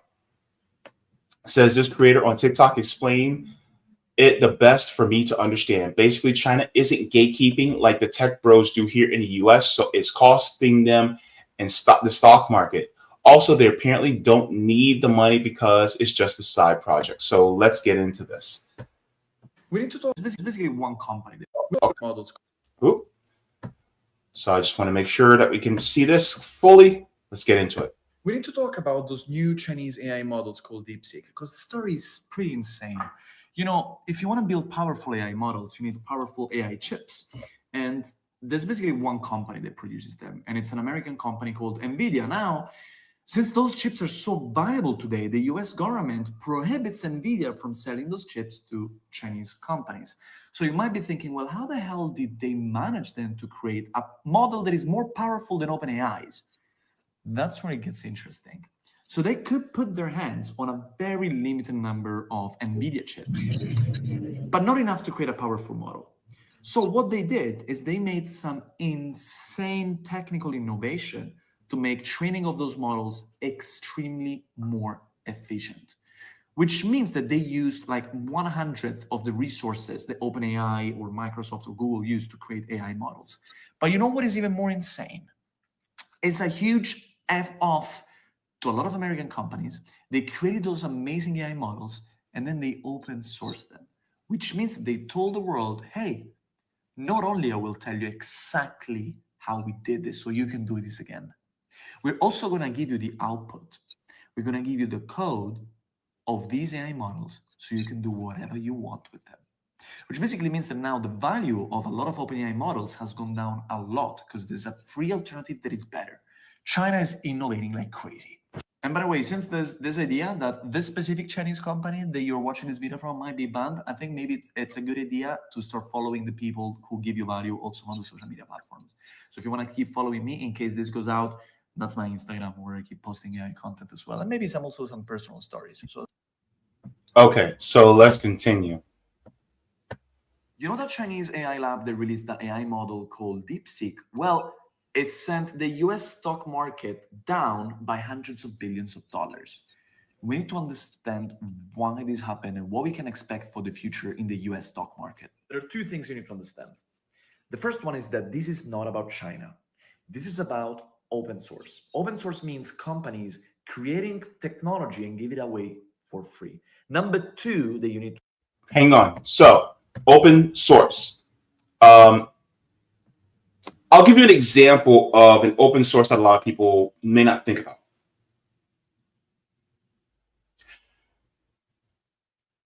Insulin was created open sourced. The person who invented insulin, the doctor, sold the patent, I think, for $1 and said, give the information out there so that everybody has access to it so people do not have to worry about never having access to insulin ever again. And then what did the companies do? They took the patent and they own it now. And so they gatekeep it and they may change it a little bit every single year so that they can charge obscene amounts of money for it. But this is the equivalent of taking that patent, making hundreds of millions of copies, and then just pouring it and let it go to every every single person so everybody knows exactly how to make their own insulin at home for free. So that everybody knows how to make it. Everybody, if you know how to do simple coding, then you can, boom, there you go. We're giving it away. And so it reminds me of, you guys ever watch Ocean's 13? You know, you got Ocean's 11, Ocean's 12, Ocean's 13. And one of the things that they said was, we don't have to win just as long as Willie Bank loses, right? That's the villain in the movie. Willie Bank has to lose. And what they did is that they rigged the system so that everybody in the casino won, no matter what. Everybody was walking out with tens of hundreds of thousands of dollars, right? So then it got to a point where the owner of the casino, Willie Bank, lost it all. Now, I'm not saying that this was China's, I'm not saying that this was their goal to make sure that they lost, but it was more of, it sounds more of a, well, we just want the world to win, so we're not going to withhold it. We're not going to gatekeep it. What are we doing gatekeeping this, right? This could be useful for everybody. So we're not going to hoard it. We're not going to paywall it. We're just going to give it away. And so that's what they did. But to the people who wanted to gatekeep it, to the people who wanted to paywall it, like these tech billionaires, they were climbing up the mountain, and next thing you know, they see a bunch of Chinese guys at the summit. They're going, hey, we made it already. Ni hao. And they're like, and they barely made it up a third of the way of the mountain. And these Chinese guys already made it way to the top already. And now they're telling everybody, hey, this is how you make it all the way up to the top of the mountain. This is the fastest way. And now everybody's going to start racing up the top of the mountain. So now you can't charge people to go up that mountain obscene amounts of money because you're like, well, I know how to get up the mountain. And I'm the only one that knows the best way to get there. So you guys have to pay me obscene amounts of money to get there. Now they're like, oh, no, you guys can get up here for free. We built an escalator. Just jump on. Why? Because here's the funny thing. They feel it's a public good.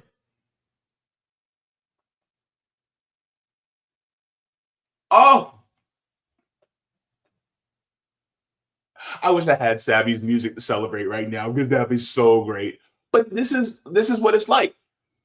And, and what do I care about? A whole bunch of tech billionaires losing billions of dollars. What do I care about? A whole bunch of investors losing billions of dollars. I don't care, because my thing is like they were going to try to paywall this technology from me anyway. So guess what? Good riddance. But this is cool. I actually like this. Let's continue. To understand is a Silicon Valley strategy that I love, and it's called commoditize your complement. It sounds really fancy. It's very simple. Think about this. What does OpenAI sell? Basically AI technology. They monetize AI.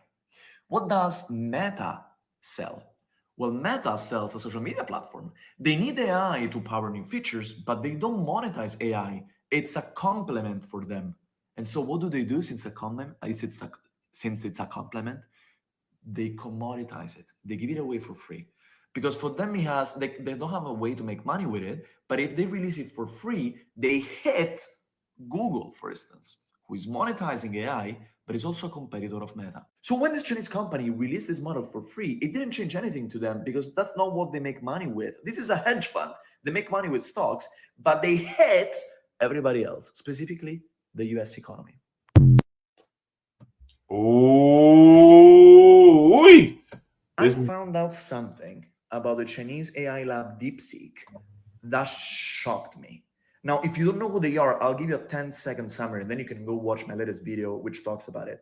These guys basically came out of nowhere and dropped an AI model more powerful than OpenAI's, but they costed them hundreds of the money to build it, and then they released it to everybody for free. So the question is, who won they? Well, it turns out that this was a side project of a Chinese quantitative hedge fund. What the hell? So quantitative hedge funds trade stocks using computer code. So the crazy thing is that in 2015, these guys bought 10,000 NVIDIA GPUs, which are AI-specific computer chips, to create the best AI model to trade stocks. But unfortunately, it failed. It was worse than what they had before. So now they thought, what the hell do we do with all these AI chips? How about building a better version of ChatGPT? And this is the amazing thing we need to learn.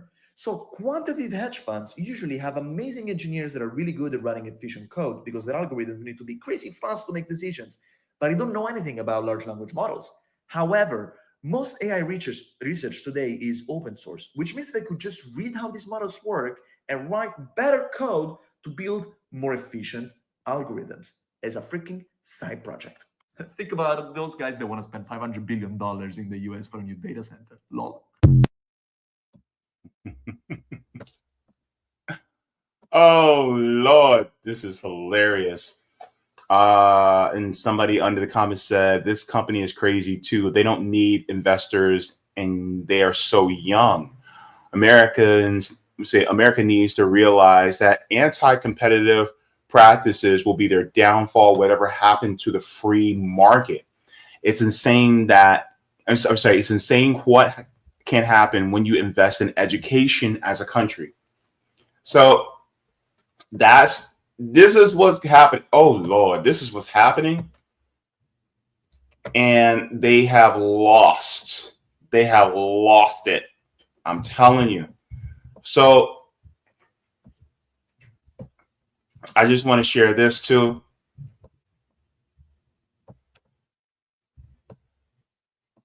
It says, can someone explain to me how OpenAI lost money because of DeepSeek R1? Can you explain to me like I'm 5? I really want to understand the ins and outs of what happened. A lot of people went very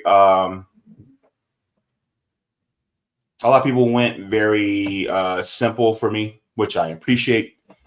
Shout out to Incarceration.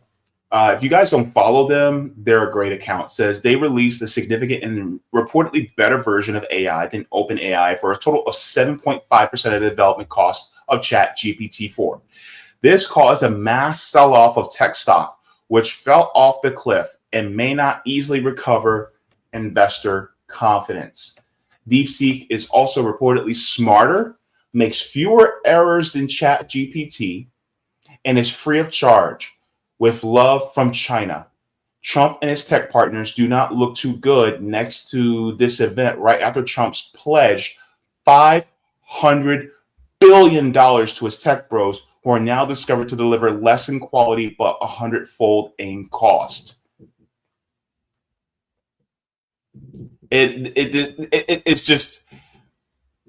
It's wild. This is crazy. And now, I mean, these guys are screwed. They're screwed. This is the tech billionaire who oh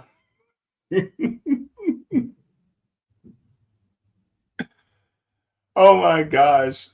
This is the tech billionaire that just lost all that money.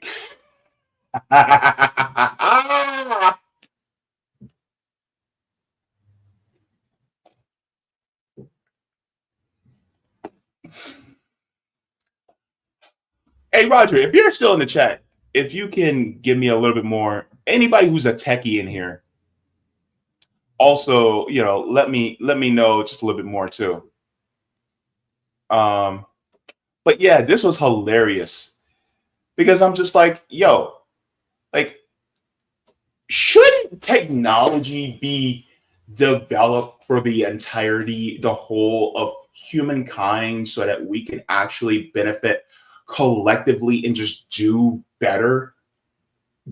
Like, isn't that really should be the goal? Why are we gatekeeping it? And people say, well, you don't want these people to work for free. You don't want them to be slaves and blah, blah, blah. And it's like, no, but at the same time, we can always pull our resources together and, make sure that everybody also is doing okay as far as their material conditions. But why are we, allowing these tech bros and these billionaires to hoard all the wealth while we suffer because they want to hoard all the wealth and gatekeep things that we need as a necessity to live? That doesn't make any sense. So this just goes to show that, I'll be honest with you, this is a victory. This is a huge victory for China. Jimmy says, love this nerdy time. Yeah, absolutely.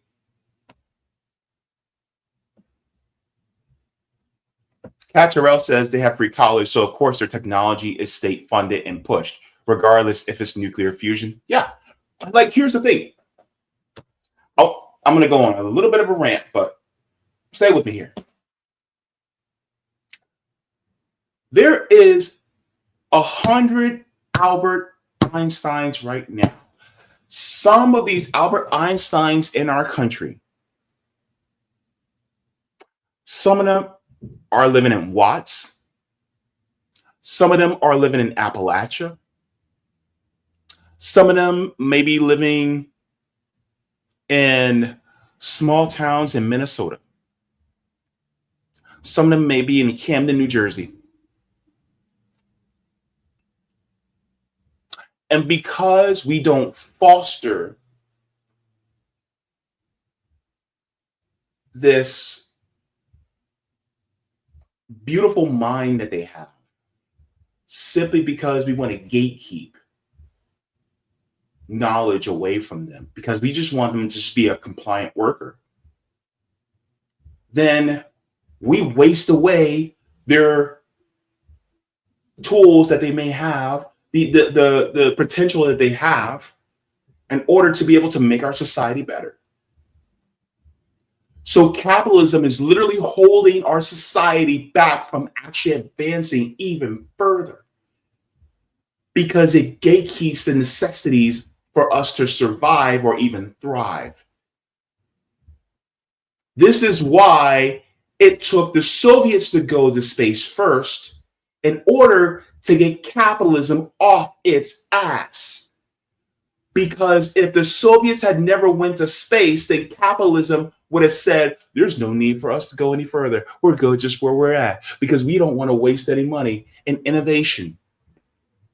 We don't want to waste any money in trying to innovate, because then that's money that doesn't go to our shareholders.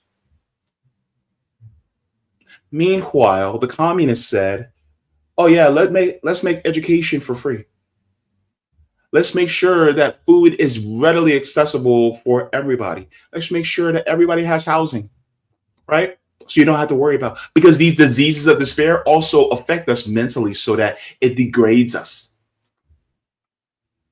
And so when the Chinese are actually doing all these wildly successful things when it comes to thinking, not to mention their arts are probably stellar too, but we haven't paid attention to that yet. Because arts and sciences really go hand in hand like peanut butter and jelly. We just haven't figured that out yet here in this country. And so we're now starting to realize, oh, well, if you give things like healthcare, housing, food, education, water, leisure, a healthy environment, if you start to make sure these necessities are given, because it's a necessity for human beings to exist, then human beings, sky's the limit. But you can't paywall it, because that means that you're going to make it so that some people are going to get left out. Some people are going to die. And then guess what? Those kids will come together and create an AI like DeepSeek. And then they'll, hey, here you go. Free. Why? Because you're human beings and we love you. That's it.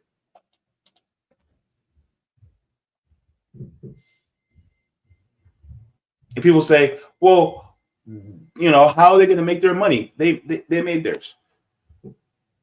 They're good. They're fine. It was a side project. It wasn't even their main project. So, you know, man, I'm going to tell you right now, China's winning. So they opened the eyes of many of us Americans, first of all, with Zhao Shu. Next, they created an artificial sun, which means that they're at the front of the war against climate change and clean energy. And now when it comes to AI and technology, they're also in the front of the line. But capitalism breeds innovation, right?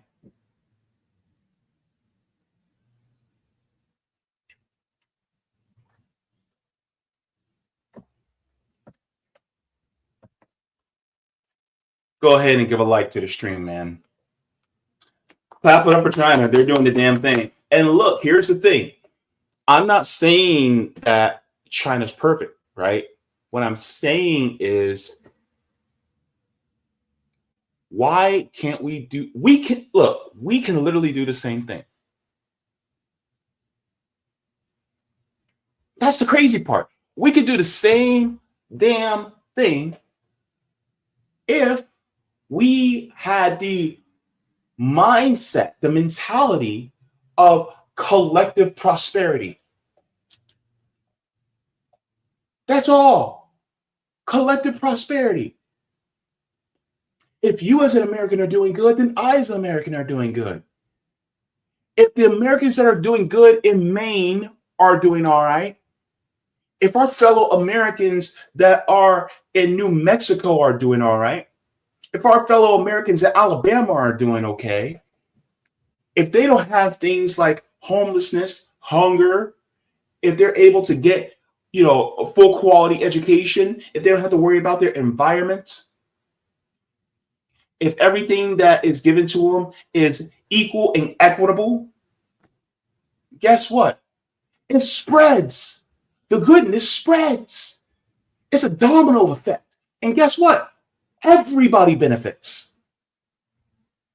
Your win is my win. But not in a system like this. That's the problem. Because this system places walls between everybody, when in reality, those walls need to come down. I'm telling you, man. China got the right idea. Collective prosperity. Bruh, that's what I'm about. Collective prosperity. We can have an American version of that. Let's go to the chat. Go to the chat in the Rumble first, and then we'll go to the Rockfin.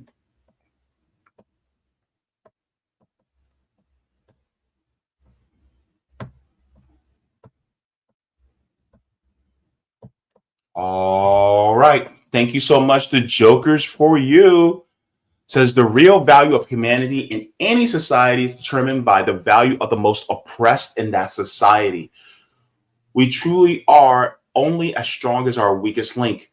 How a society treats the most oppressed, that is that society's limit. Capitalism inherently needs a majority of oppressed people that places an extreme limit on society and dehumanizes all. Real global socialism for the first time in history will put the most oppressed first, and this very rapidly unleashes the humanity and limits keeping everyone down. Thank you so very much, Jokers for You. Appreciate it. Appreciate everybody on the Rumble side. You guys are awesome. Let's go to the Rockfin chat. I know Roger got some things to say. I want to hear what Roger has to say about this because I am very keen. Look, Roger's a tech guy. I am curious about this one. Raj, what you guys tell me? So Hemcar said, I heard Denmark closed the 11 major prisons in Belgium. The prison guards don't have batons or mace, let alone guns. I think Nat Geo said. Oh, that's interesting about Denmark. Or, I'm sorry, Belgium. Roger says, at the end of the day, you cannot compete with free. That's why they lost. Open source is direct democracy. And AI, the collapse model seen in mutual aid, CBIs, worker co-ops. Take that son of a Cappies. Ha! Ah, you're using my word, Cappies. Yes. Yes. Awesome. Okay. He says, however, they still messing around with artificial gifts regardless. So that does not bode well for the future of mankind. Now that fusion reactor, give me that. Yes, Roger, homeboy, I knew it. I knew you would love that. I got something from Damon Cassidy. I will DM you as he talks about how AI is being the gatekeeper. Denmark, before you get an interview with someone from the company. Okay. Thanks, Roger. Appreciate it. So let me say this. That's another thing that Roger brought up that I wanted to bring up. Somebody sent me a video about it. It's a 10-minute video, but one of the things that the gentleman said towards the end was that what we're seeing right now with the open source AI is that this is a democratization of information. So what we saw with TikTok before somehow the algorithm changed, which is a whole nother thing that we got to talk about, was we had a democratization of information sharing and ideas, right? That was what it was. What we're seeing now with this open AI is a further democratization of technological thinking, technological innovation. So we're seeing more democratization happening across the board. As this happens, this is waking up people one by one. We're actually, no, 10 by 10. We're waking up. We're going, wait, what? What in the world are they doing? This is awesome. Why haven't we been doing this before? China's doing what? You know, and then they have all these different ideas that were coming out. Now we're realizing, oh, wait, we don't have to spend this much money on our housing. Oh, wait, you don't have to have you don't have to pay property taxes for the rest of your life just until the house is paid off. Oh, wait, your food can actually cost a lot less so that you can actually be fully sustained with good and healthy food. Oh, wait, we can actually have high-speed rail without having to worry about the transportation systems in this country, where we actually have trains that come every 3 to 5 minutes or buses every 3 to 5 minutes without ever having to worry. Oh, wait, we can literally democratize our workplaces so that we can actually own the means of production, and then we don't have to worry about our jobs being outsourced. Oh, wait, we can actually have clean energy without ever having to worrying about fossil fuels and using the resources to extract from other countries, thus causing us to go to war, to go to other countries. Oh, wait. And then the ideas pouring. We're waking up. And this is what I was asking Joey earlier about. Is that you feel something big coming. I feel something big is about to happen. But that big thing that's about to happen is not going to be bad for the most marginalized. It's going to be bad for the affluent and the rich. I feel something's about to hit. I just don't know what. It's like right here in my gut. I don't know. Something's about to happen in the 2025. It's the year of the snake. Happy Chinese New Year. And it's about to be the year, it's now the year of the snake. And somehow I feel like that snake is going to put the squeeze on the ruling class. But the problem with that squeeze is, as they start to get squeezed, desperation occurs. And when desperation happens, that's when they start doing some crazy shit. That's what I feel like is about to happen. The squeeze is about to really hurt them. And I think it started, we got a preview with Allegedly, Luigi Mangione. What do you guys think? What do y'all think? Something's about to happen, y'all. I know it. I just know it. And right, Joey talking about hemp, right? We're learning about like hemp and graphite, all these different things, just crazy. Catterall says India has a growing economy, but overpopulation and overpollution, satellite images can show you. EMK says the less Microsoft and Apples we have, the better it is for the computing community. Also, that's a whole nother thing, because remember, and thanks to Roger for sharing with me this article that said if Apple Inc. was a worker cooperative, every single employee would earn over $400,000 a year. That article came out years ago, probably more than a decade ago.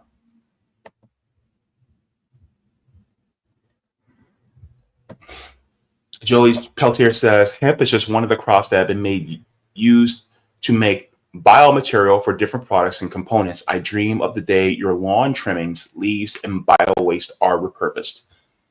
Yep, that would be beautiful.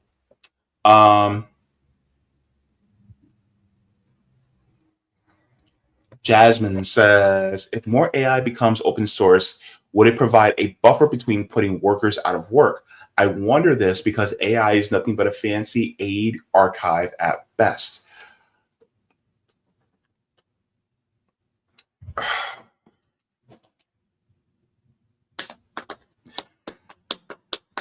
You're asking the wrong guy because I'm not that smart. I'm not that brilliant.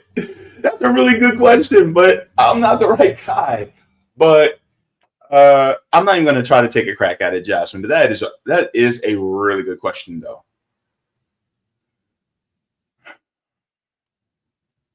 I would have to really give some thought.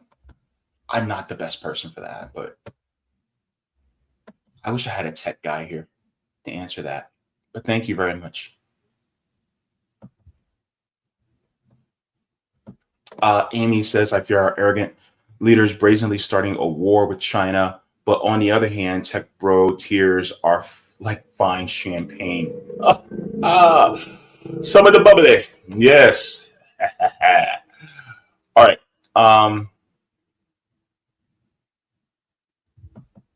Let me see.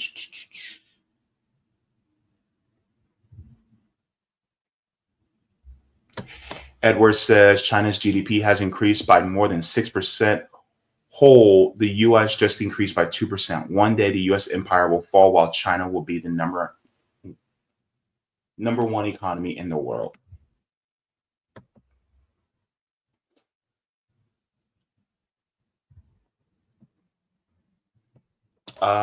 Human Rights for All says Jimmy Carter's solar panel that was on the White House is in China's Solar Museum. Why is it in China? It should be in our museum at the very least, if not back on top of the White House.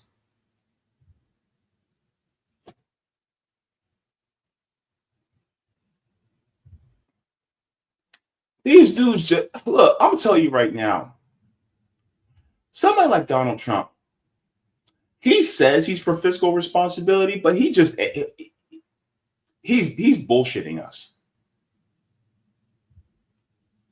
Because that would lower the energy cost for the White House. If that lowers the energy cost for the White House, that's less that taxpayers have to pay. So he really doesn't care. You know what?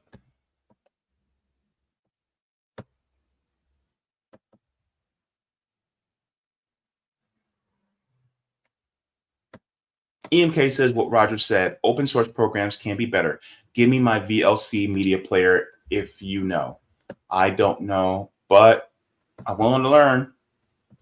Unemployed Scholar says the First Nations must have control over this land again. Hey, I'm cool with that. Roger says promote worker co-ops and AI won't exist. Jacqueline says you need an animal emoji. Jaybefaunt, just like Kit has his gators or Crocs, and Richard Medhurst has his crabs. What?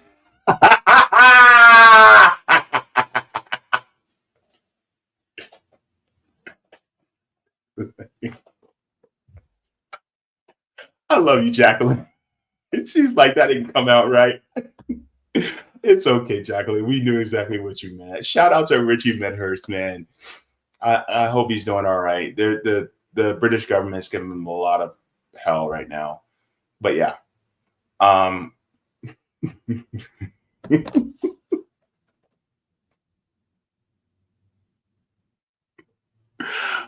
Yo, I love my community, man. Y'all make the world go round. I just love y'all. I don't know. You know what? Because okay. You know what animal I identify with the most is pandas. Because I'm big, I'm fluffy, I want to chill, and I want to snack. That's what I identify with. So if you guys want to start putting pandas in the chat, go ahead, start putting pandas in the chat. Because, you know, I'm big, fluffy, and I like to snack and eat my bamboo all day. You know what I mean? Go ahead. Yep. Amy got it. Shoot. All right, cool. Oh, yeah. Roger says, as long as it's not black people being crabs in the bucket. However, I can go for a crab boil right now with some clarified butter and some Old Bay and some potatoes with some corn on the cob and some shrimp. Ooh, you talk about some good eat. Roger, don't you put some newspaper on the table right now. Anywho, let me get to the next segment. Oh my goodness. Now the show will have to open with the Old Bamboo as sung by Dick Van Dyke back in the day. Oh Lord.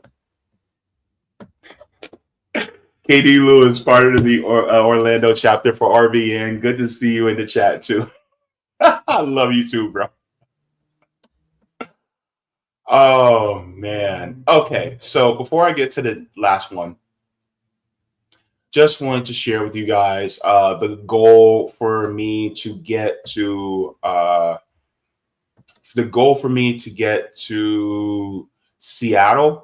So I'm trying to get to the Seattle Organizing Conference for Workers Strike Back. So far, we're about halfway, almost halfway. 950 will be halfway, but we're about almost halfway to our goal. So far, had 33 people donate, which 33 people in 922. That's all. You know, some people put in some hefty donations. But if you guys would like to, I will share it in the chat as well.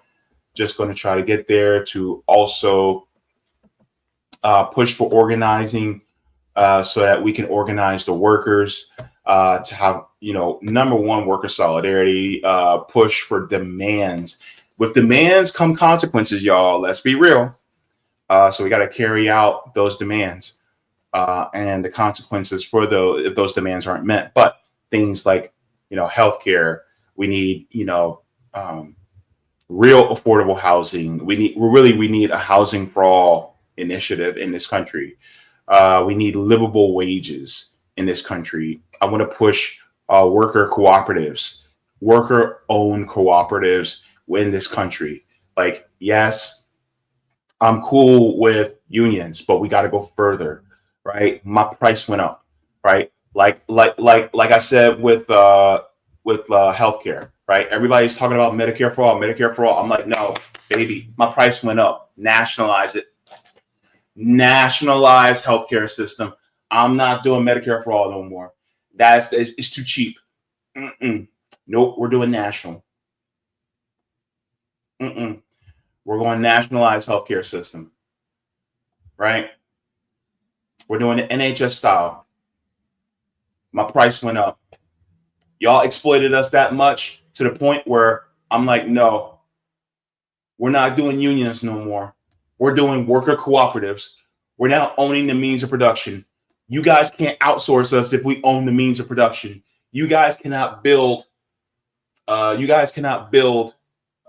Factories that are polluting our environments if we own the means of production and live with it and still live in that area, right? You guys cannot make things with that are bad for us if we own the means of production and we still have to consume those products.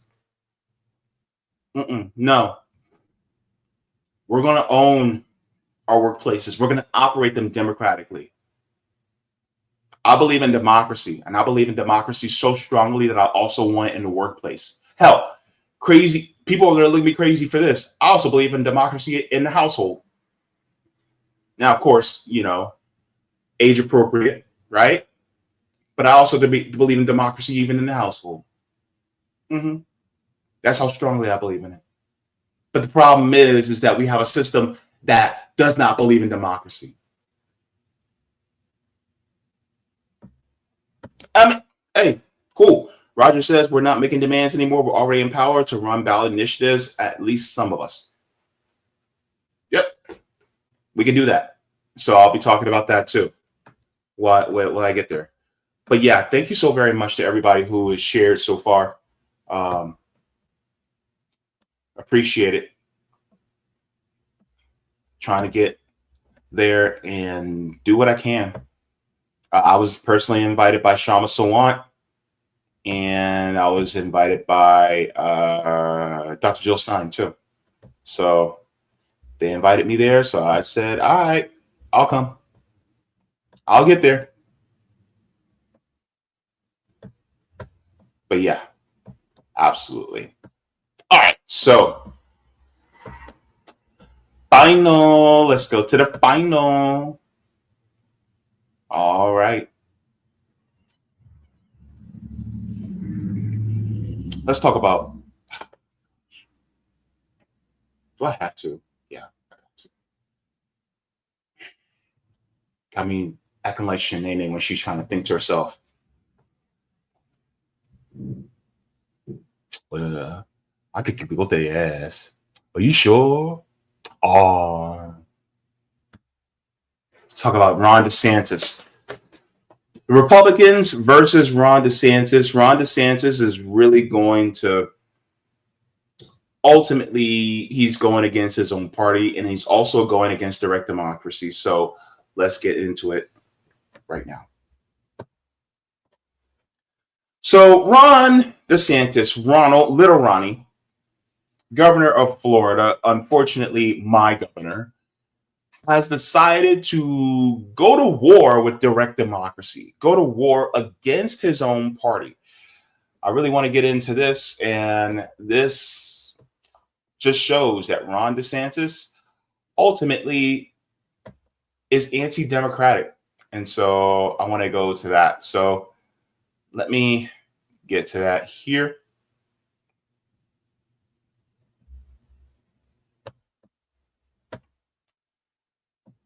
All right. So this is out of the Palm Beach Post. It says GOP-led legislator refuses DeSantis bid to hinder citizen-led ballot initiatives. So it says a plan by Governor Ron DeSantis, which critics warn could effectively eliminate citizen-backed ballot proposals in Florida, was among the issues shelved by the legislator's Republican leaders who defied him in this week's special session. DeSantis wanted lawmakers to outlaw third-party signature gathering for ballot initiatives, a tactic virtually all campaigns rely on when seeking to collect the almost 900,000 signatures from voters needed to qualify. House Speaker Daniel Perez from Miami told House members on Monday that any changes to such initiatives can wait until the regular 2-month legislative session begins in March. He also cautioned that it was important to proceed cautiously with revamping a system that gives voters a voice. Ballot measures have yielded voter-approved medical marijuana, minimum wage, and felons' voting rights in recent years. Perez acknowledged that the process has been infected by big money and special interests. He added, I believe ballot issues need reform, but I do not believe that we as elected officials should slip into a special session to try to ram through changes that affect the rights of the very voters who sent us here to Tallahassee. DeSantis steered millions of taxpayer dollars toward fighting last fall's Amendment 4 abortion rights measure and Amendment 3, which could have legalized recreational marijuana. Both proposals fell just short of winning 60% approval from voters needed to be added to the state constitution. So, the governor relies on election crimes report. Says DeSantis' call for crackdown relies on an investigation last year by the state's Office of Election Crimes and Security, which cited examples of alleged fraud by organizations hired to gather signatures for the abortion rights proposal. The Election Crimes Office investigation concluded that 16.4 of the Amendment 4 petition signatures gathered across Florida may have been invalid based on what even those conducting the probe conceded relied on a small sample size. Under DeSantis' proposed legislation, the only way Citizens Initiative could gather signatures is by individual voters signing petitions at a county elections office or submitting their signed petition by mail, as voting can be done now. Brett Ashwell, voting director of All Voting is Local, a national organization that advances pro-voter policies, said that eliminating third-party signature gathering would be daunting for most ballot campaigns. Also, he warned DeSantis' proposed change would be a huge load on election supervisors.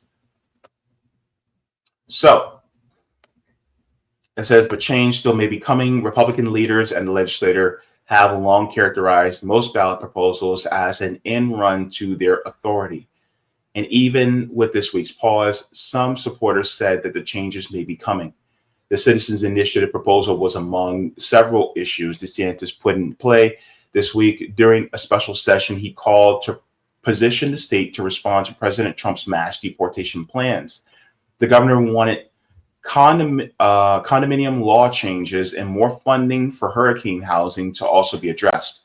Now, only some form of immigration legislation looks likely to clear the floors. House Democratic leader Fentress Driscoll of Tampa said that while the governor was eager to add significant obstacles to ballot efforts, Perez seemed less willing. Quote, it was a really big deal for the governor, but it doesn't sound like it's such a big deal for legislative leadership. I don't know if they're going to take it in the direction the governor wants, which is to fear about the process, to say that the process is unsafe or there's all fraud. I don't know if we're going to see legislation addressing that. So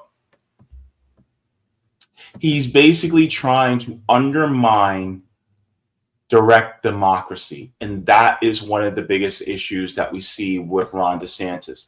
Ron DeSantis has time and time again showed himself to be someone who's against free speech. He is now showing himself to be against direct democracy, saying that, oh, well, big money's tied. Well, all right. If big money is tied, then take money out, then get money out of politics. Make it so that every single thing has to be publicly funded, period. So, for instance, if it's a direct ballot measure, then it has to be publicly funded. And for instance, I think Roger proposed this where, the signature gatherers are paid and is paid through public money in order for them to gather those signatures. And those signatures are all certified. And then the signatures can be gathered and, if there's enough, then they can get on the ballot. But the undermining of this, if you get money out of politics, but then that means that the corporations aren't going to be able to dictate who is the governor, who is a lieutenant governor, who's the Secretary of State, who's the Attorney General. They don't get to, I'm sorry, the not the Secretary of State, but the State Secretary. But they don't get to say, oh, this is who we want. No, it's the people. Why are we leaving this to corporations? Why are we leaving this to the people who are corporate dictators? Why are we leaving this to the real estate giants, the landowners, to say, oh, well, this is who we want? Shouldn't it be democratized? Instead of them pouring money into different ballot measures or different candidates, shouldn't it be just public funding? And then we just choose which one we want? But if we got that, then, well, we were the ones who chose a $15 an hour minimum wage. And the wage actually increases according to the cost of inflation. We chose that. We also chose to give former felons the right to vote back. We chose that. Who put a paywall there? The Florida legislature did that. So now it makes it harder for them to get their right to vote back. Who approved medical marijuana? We did. And we were this close to getting recreational marijuana, and we were this close to getting the abortion ban put back to 24 weeks. We were this close. And so that scares Ron DeSantis, because he is a lackey of the corporate dictators. He wants the corporations to run Florida, not the citizens. And so any threat to corporate power, which is things like the direct democracy, this is what somebody like Ron DeSantis doesn't want. And so I don't care who you are. I don't care if you're conservative or if you're a liberal. I don't care if you're libertarian, socialist. I don't care. You should care about your direct democracy being taken away, being stripped away from you by the legislator, by Ron DeSantis and the Republican Party. And while the Democrats just sit there twiddling their thumbs, no, that shouldn't be allowed. Because our direct democracy is what makes this state great. And I guarantee you, if you put more power in the hands of the voters, we will become a more equitable and egalitarian state. We just got to get the money out of politics. And that could be the next shoe to drop, is that we pass a ballot measure that takes money out of politics. And that's what they're afraid of, because the corporations will no longer have a lackey. There was a ballot measure that was on the table last November where it would make it so that we no longer have public funding of elections for governor. Did you know that you could choose to have public funding for governor, for gubernatorial elections? Meaning that next year, in 2026, Florida has a gubernatorial election. And let's say somebody who's from a third party or independent wants to run, and they reach a certain level petitions or signatures or what have you, however the rules are. They get public funding to run. If they're running for governor or lieutenant governor, or I think it's state attorney general, I think it is. Which means no corporate funding, no business funding, no real estate investors investing into a particular candidate that might be outside of the Democrat and Republican parties. Meaning that they not only get state funding, but they have enough money to be able to have name recognition, to get their face in front of people, which means that can be a threat to corporate power within the state of Florida. And guess what?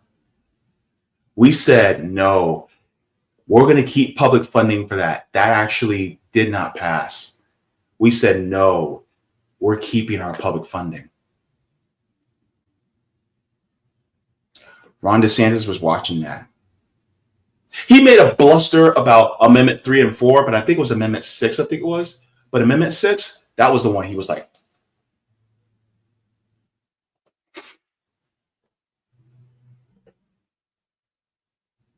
So because we kept public funding, I tell you this.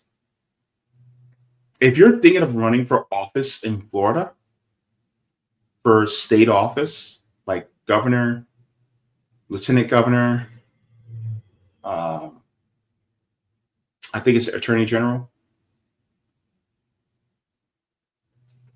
Look, if you do populist, worker-centered policies, things that are like a living wage and universal healthcare, like we can start like a Florida,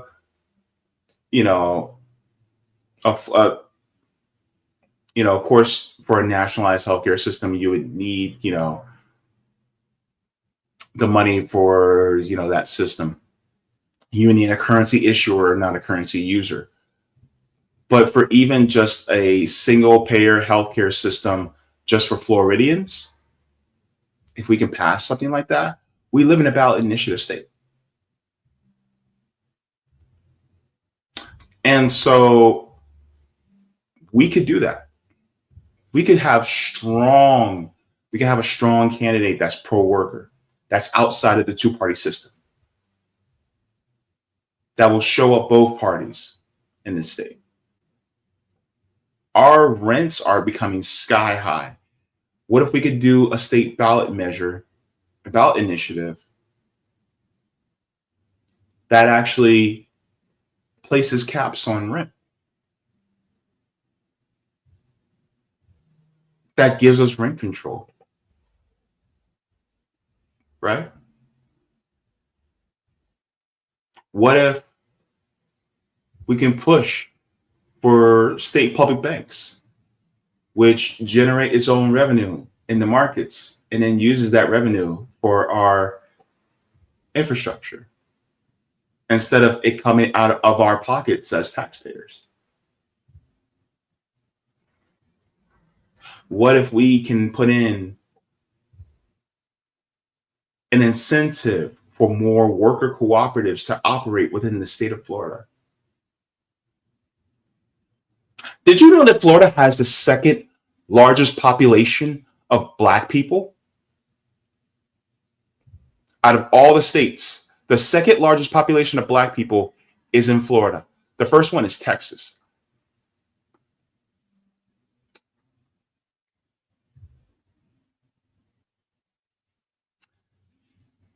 We could establish a whole lot of Black businesses that are worker cooperatives in this state. I'm just saying. But realize, Ron DeSantis is your enemy. He's an enemy of the workers. He has been an enemy of the workers. Don't let him tell you otherwise. And guess what? He'll stick to the social issues. He'll stick to the culture war just to get you riled up so you'll stick with him. When in reality, those social issues are not making it so that you have to pay exorbitant amounts of money for rent. Those social issues aren't affecting you when it comes to how much you get paid when it comes to a living wage. Those social issues aren't affecting you when it comes to your education and how much you have to pay for it. So let's put the blame squarely where it belongs. Ron DeSantis and his corporate overlords. And these are the same people that are trying to take the democracy out of our hands. Stay vigilant. Stay vigilant. And let Ron know that you can't take democracy out of our hands. Gotta take it out of our cold, dead hands. Go ahead and give a like to the stream. Thank you so very much. Appreciate it. All right. Let me go to the Rumble chat.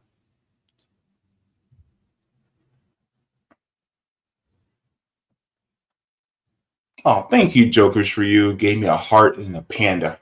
Appreciate that. All right, so let's go to the Rockman. I'm starving. What am I gonna eat today? It's Taco Tuesday, but I don't know if I ain't got enough for tacos. I'm broke. I had to go to a doctor's appointment today. That was money I didn't really have, but I had to spend it to go to the doctor. Being on a fixed income is tough, y'all. Let me see. So Dave Burt, hey, says reports from Lee Camp, though I haven't read the whole thing yet, seen it yet, that Trump is halting a lot of food stamp distribution, federal grants and food stamps. I gotta look and see what happened. Oh, you know what? There's a story that just came out today. Let me ask you guys this. Do you guys want me to do an extra segment? Because I've got a little bit of time. I could do this segment, but it's a segment that really pissed me off that Donald Trump did. Let me know in the chat if you guys want me to do this extra segment. But Donald Trump is going after poor people, especially in Illinois. Let me know in the chat if you guys want me to do that segment. I'll do it. But you know what I'm saying? But yeah, so thank you very much. Let me read the rest. I saw a rule contract per contract for contract law should be removed from the banks to real estate firms. Okay. Thank you very much, Dave Burt. Appreciate it. Let me know if you guys want me to do that story about Donald Trump attacking Medicaid.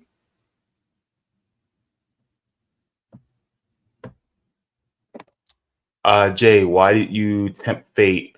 Red meat for me, Pete.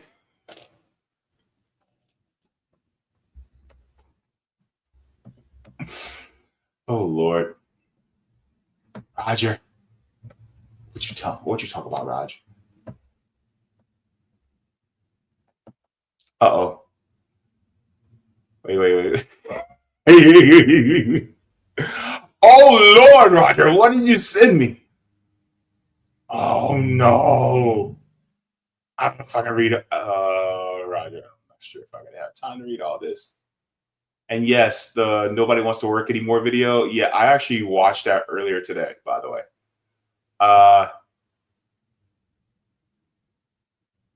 Hang on. So I'm actually way ahead of you on that one, Roger. I watched that earlier today on my own.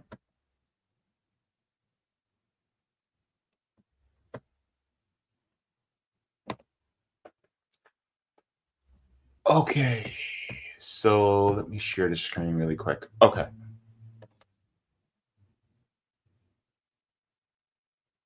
Roger, Don't blame me. He said I'm down for another segment. It's up to you though. Who's down for me to talk about this? Because look, Donald Trump is literally trying to cut Medicaid and food stamps in Illinois. And this is going to affect a lot of people. I think I should talk about it.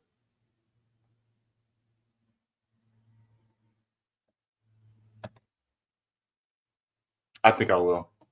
I'll make it quick. I'll make it a quick segment. But let me go to this really quick, because Roger decided to spam me with a ton of information, like always. Says a competitive public matching system for ballot measures for the grassroots to help them be on par with big money financing of initiatives that run contrary to the grassroots. Says donations that are $10 and below will receive a 100-to-1 match, equal is $100 to $1,000. 50-to-1 match, $11 to $50, which is $550 to $2,500. 20-to-1 match is $51 to $100, which is $1,020 to $2,000. 10-to-1 match is $101 to $150, which is $1,010 to $1,500. 8-to-1 match is $151 to $200, which is $1,208 to $1,600. 6-to-1 match is $201 to $250, which is $1,206 to $1,500. Only dollars that are outsourced from New York State residents will be matched, in addition to have democracy vouchers delivered to them.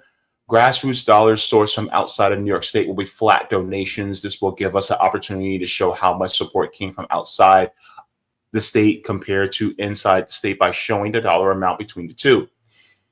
The government will subsidize to guarantee those parts of a citizen ballot initiative campaign and an absolute minimum of anywhere between $34 to $55 per hour before donations are added in.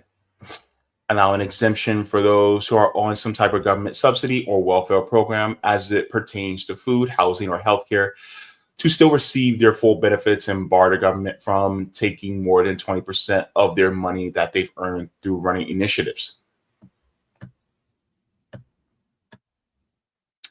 Each dollar of every grassroots donation will get split 4 ways. 1, financing related to petitioning and campaigning will cover paraphernalia, staffing and expenses regarding signature gathering, food and beverages for campaign staff, transportation, stationery items, both physical and digital, phone banking, advertisements, mailers, and whatever paraphernalia. I heard that in Roger's thick New York accent. Whatever paraphernalia.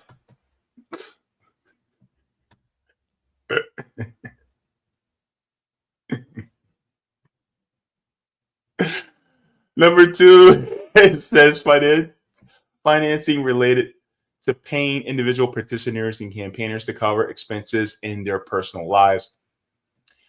What good is it for working poor, and working class people to have this new option but cannot afford to take advantage of it due to financial constraints?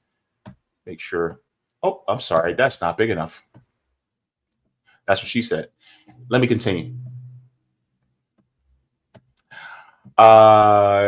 So which locks them out from being able to participate full-time in direct democracy so that they can help in passing their own initiatives that would benefit them. Having the power to affect change in how they live means nothing if they're made to divide their time between petitioning to qualify for the initiatives to appear on the ballot, campaigning to get voters to vote for or against it once it does qualify to get on the ballot, while at the same time working and tending to personal and family life. An advantage for big money and a disadvantage to volunteers that are made to compete against big money for initiatives that would benefit them, which would contrast with benefiting big money. For grassroots ballot petitioners and campaigners to compete against big money who hire contractors who charge high fees to run initiatives, referendums favorable to big money.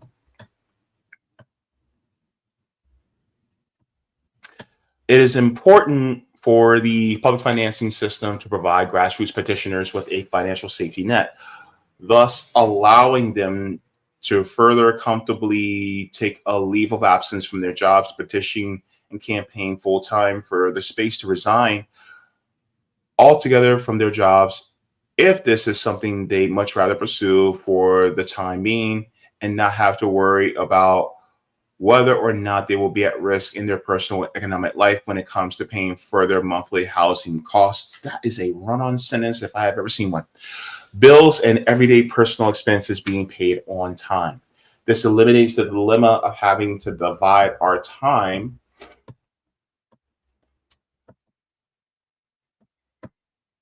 between volunteering and working, leaving more time for grassroots petitioning campaign.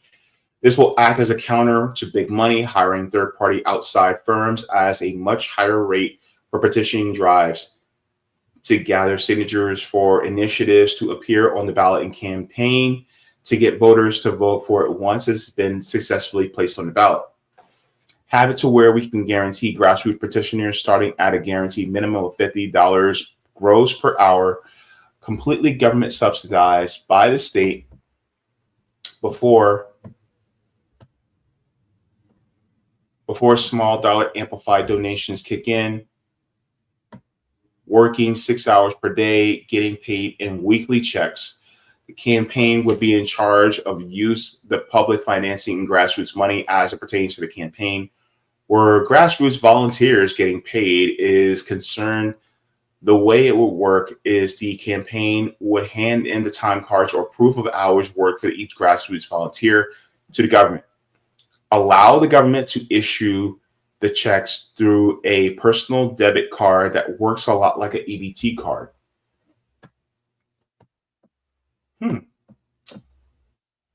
Where they would be free to use it on whatever personal expenses or bills they have in their personal lives. They would have the option of withdrawing 100% of it from the bank to use as cash if they would like.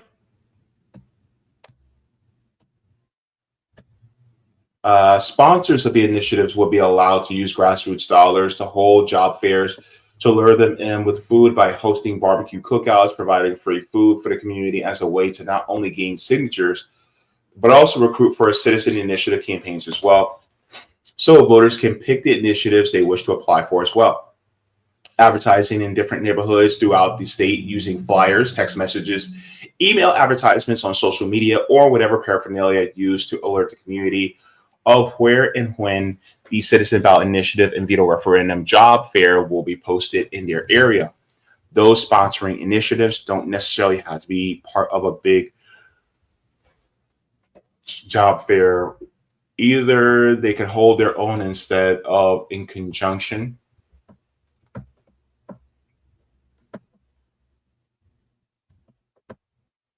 With others.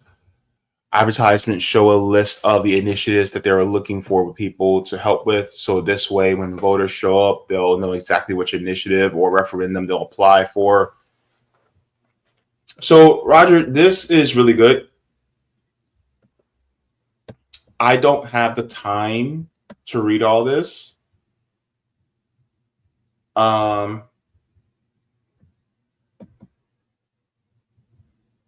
How it will be paid for will be interesting, though. It will be paid with the W-2 to be paid for either from surplus generated from the state public bank indirectly or directly from taxes that will be placed on Wall Street actively in elite higher learning institutions as follows: 10% on derivatives, 10% on high frequency trading, 10% on financial transactions, 10% on tax on capital gains, 10% on carried interest, 10% on speculation, 10% on stock transfer, and 0.67% extra state income tax.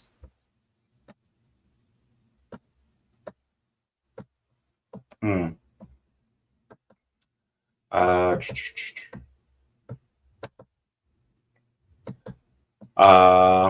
and to be placed on the paychecks of those New Yorkers who are involved in citizen ballot initiative or veto referendum campaign. 10% tax on each university with huge endowments. Okay. Thank you very much, Roger. Appreciate it. But yeah, that's how we could do it.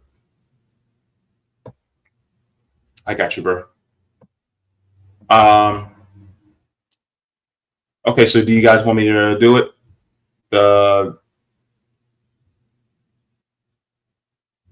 You know what? Screw it. I'm doing it. I'm doing it. I'm doing it. I will do this. So let me, because I'm doing it, let me go into my notes here. All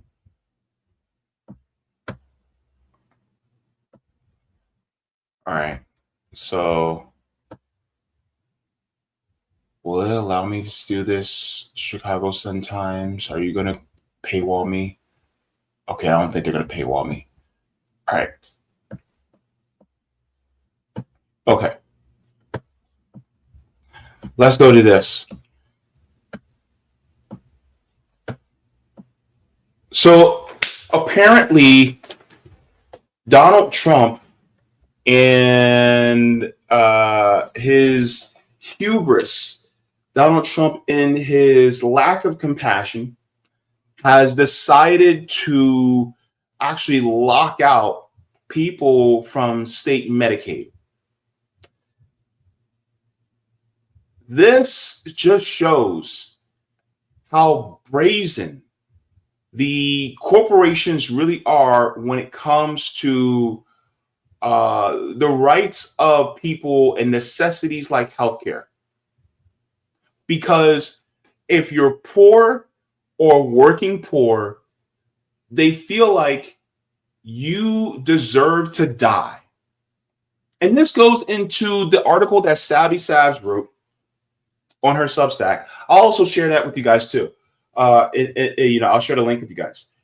But how the corporations really just want to use your bodies as a way to produce profit. And so let's get into this, because Donald Trump is just as much of a monster as as much of a monster as Joe Biden is. This is out of More Perfect Union. It says breaking Illinois is currently shut out of Medicaid. Governor J.B. Pritzker's office reports that the Trump funding freeze has shut out the state out of federal health care program. Medicaid covers nearly 4 million people in Illinois. So let's get into this. This is going to be out of the Chicago Sun-Times.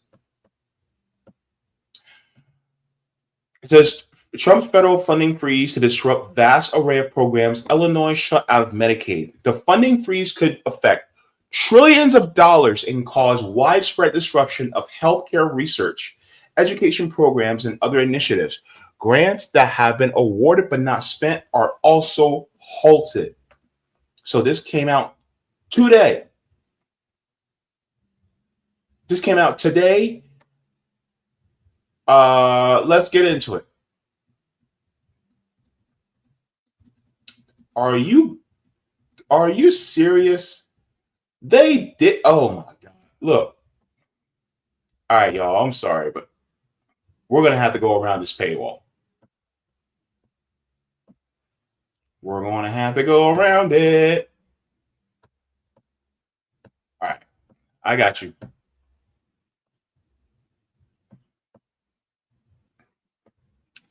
Because we ain't going out like that, y'all. I promise you that. Hang on. Where's it at? All right.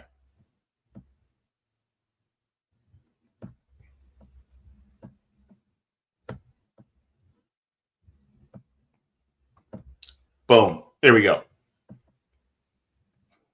All All right. It says that President Donald Trump's temporary spending freeze on federal funding to state and local governments seeded disruption and panic throughout the country Tuesday. State officials report that Medicaid funding in Illinois has shut down. Trump's administration announced that the pause in federal grants, loans, and other financial assistance as they embark on a sweeping review of spending, a measure aimed at ending wokeness and the weaponization of government, according to the memo from Matthew Vaith, acting director of the Office of Management and Budget. Combating wokeness? Are you kidding me? They're taking away people's health care because of wokeness. This is the most stupidest bullshit I've ever heard before in my life.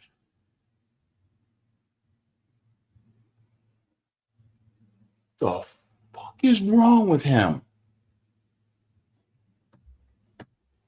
Let me continue, y'all.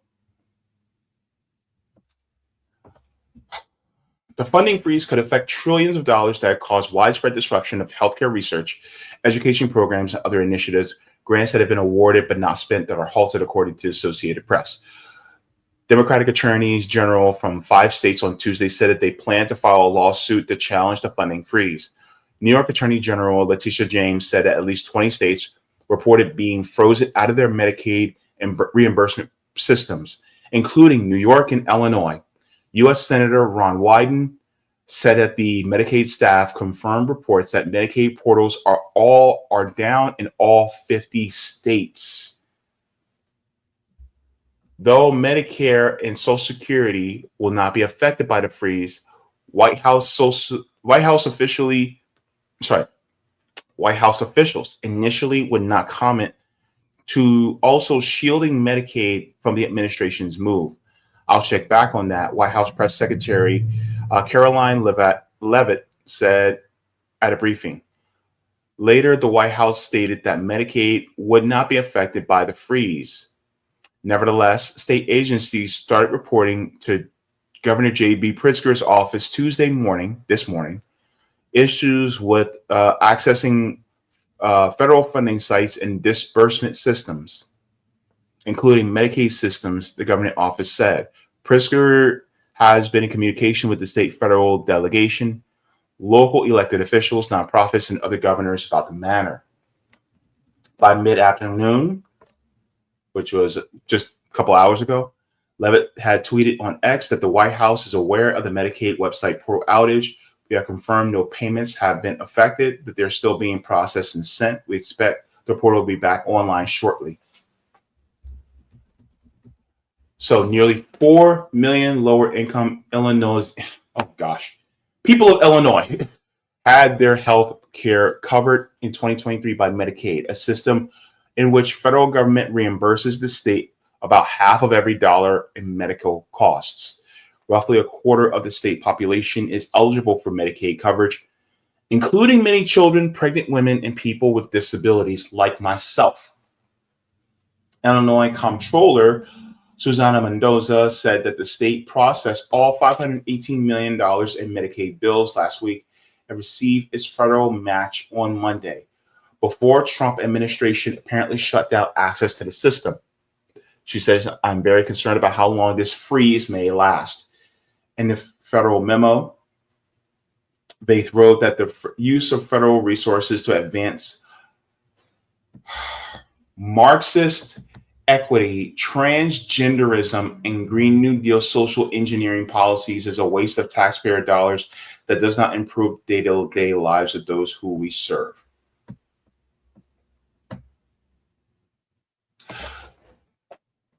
Let me tell you, you dipshits in the federal government something. You're going to kill people in Illinois and across this country because you're worried about somebody who has stubble and wears a dress. You're going to murder or put people in even dire straits because of somebody wanting to hug trees.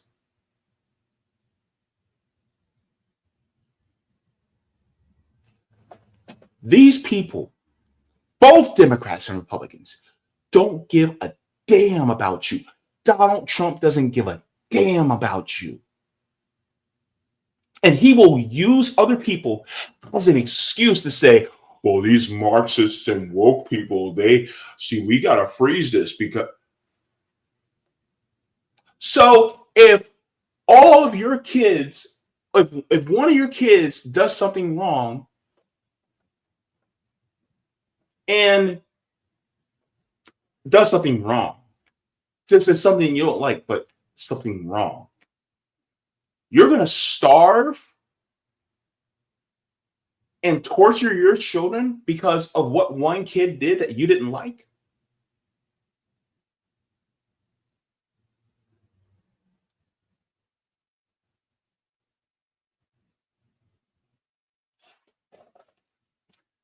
This is why we need to do mutual aid.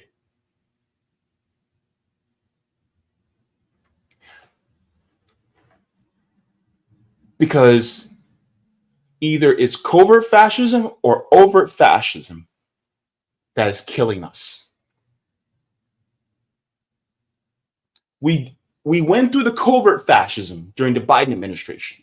Now we're in the overt fascism. That's what this is. What in the hell is this? Marxist equity, transgenderism, and Green New Deal social engineering policies? So you're risking the lives of people over that? He says, in the interim, to the extent permissible under applicable law, federal agencies must temporarily pause all activities related to obligation or disbursement of all federal financial assistance and other relevant agency activities that may be implicated by executive orders. Illinois Attorney General Kwame Raoul joined James and the attorneys generals from California, Massachusetts, New Jersey, Rhode Island, and vowing to collectively fight this unconstitutional mandate.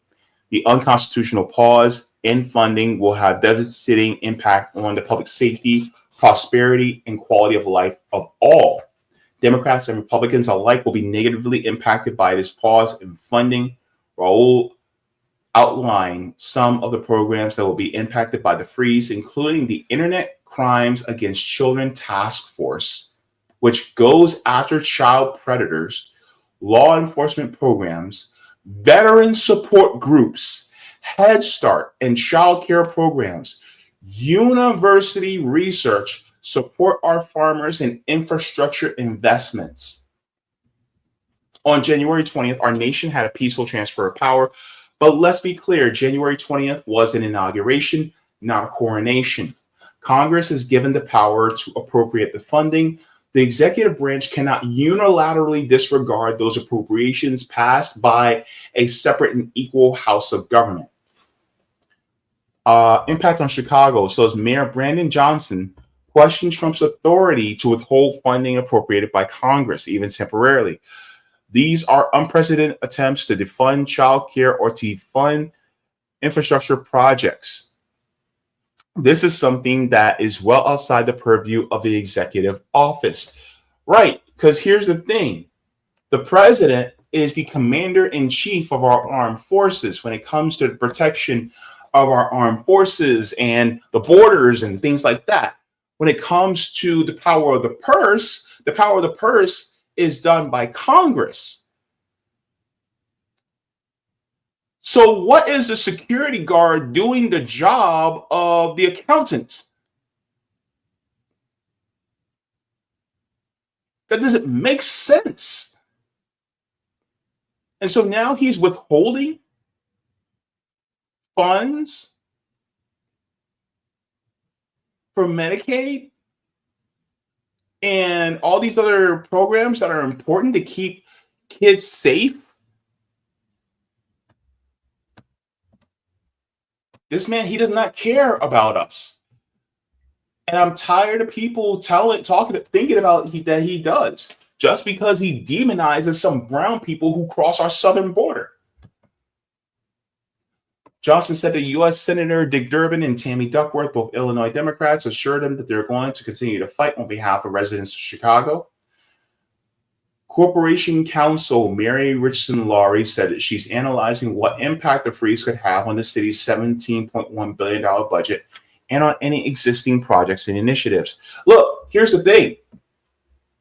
Outside of Chicago, how is this going to affect the other cities that don't have as much money and not as much resources as Chicago? How's it going to affect those as well? Right?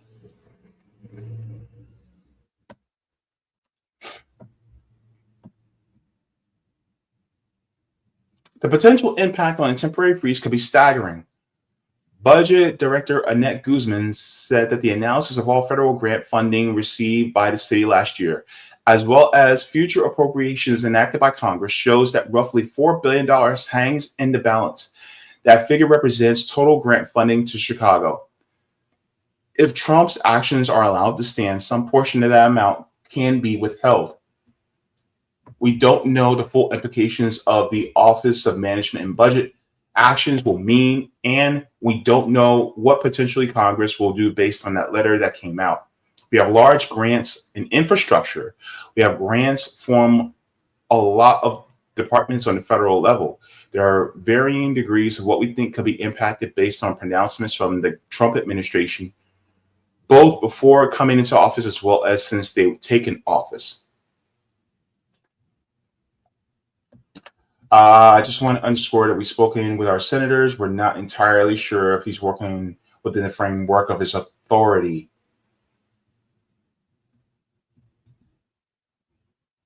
Every American relies on federal funding, from public safety, disaster relief, medical research funding, and small business loans to Head Start and child care programs, veterans care, nutrition assistance, food inspections, and so much more.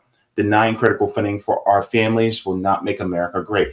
Also, look, here's the thing. Small business loans.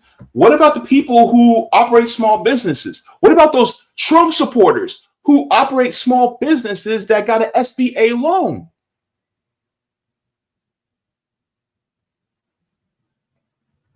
What's going to happen to them?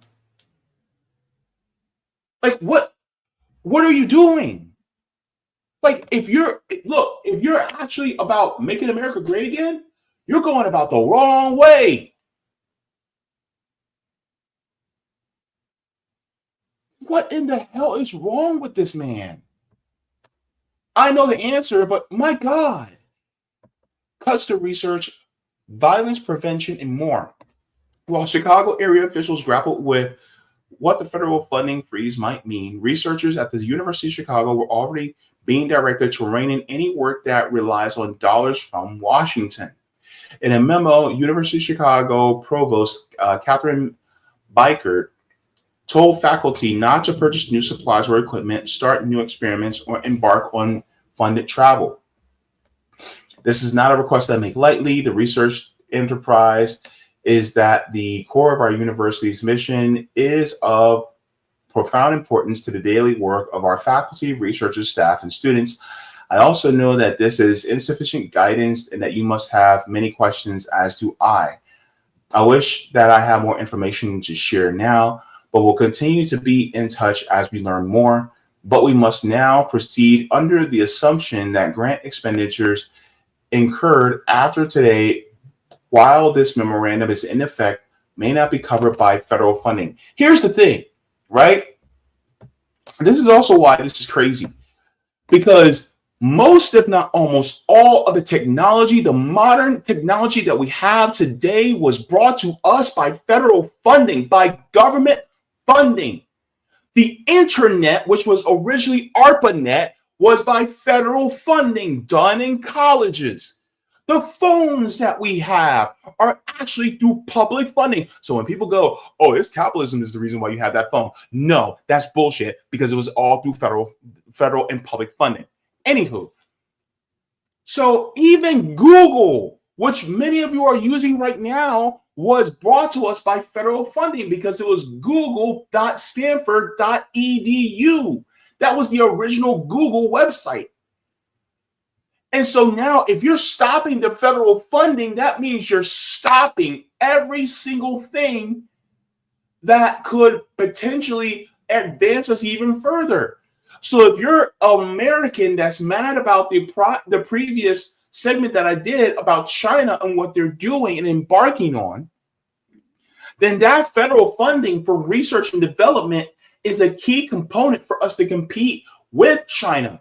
But if you're stopping that, then guess what? You're now giving China free reign to lap us 4 times instead of 2.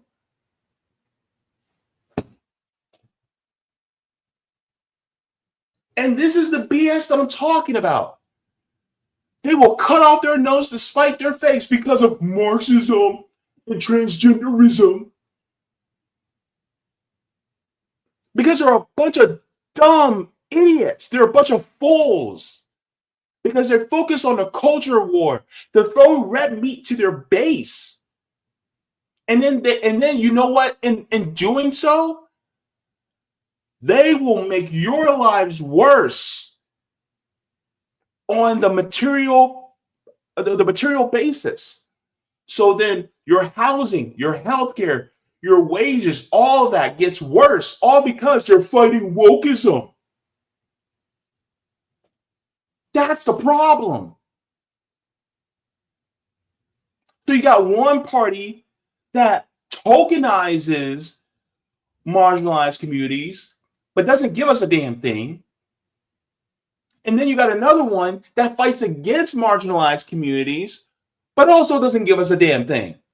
You see why we talk about running away from both parties? You see why we're talking about walking away from both Democrat and Republican parties and actually joining together and worker solidarity in order to actually have something better? This is the example. This dipshit hasn't even been in office for a month, and he's already throwing the working class people, including his supporters, under the bus.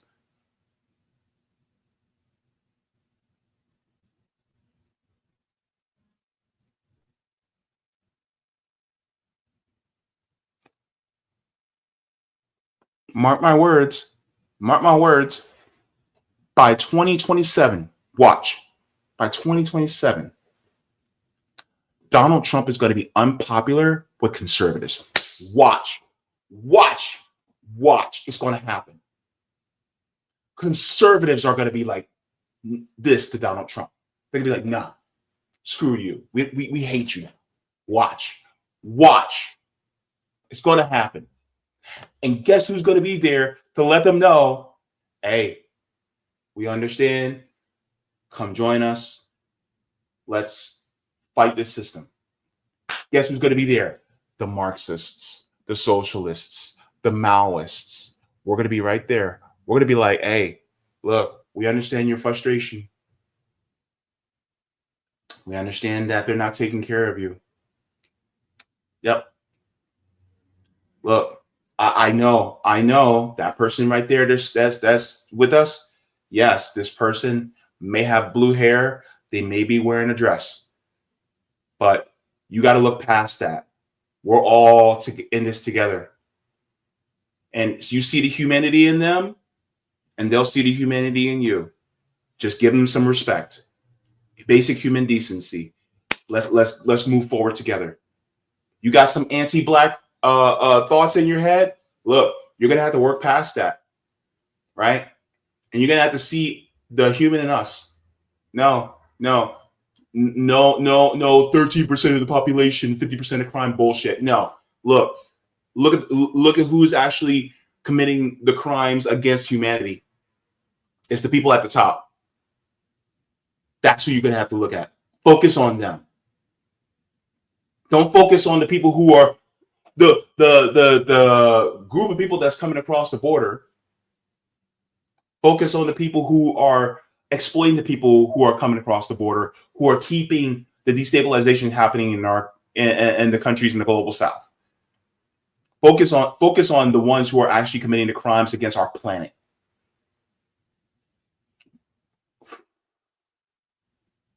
I can't stand these oligarchs. And I list Donald Trump as an oligarch because he's a billionaire who also just so happens to be the president.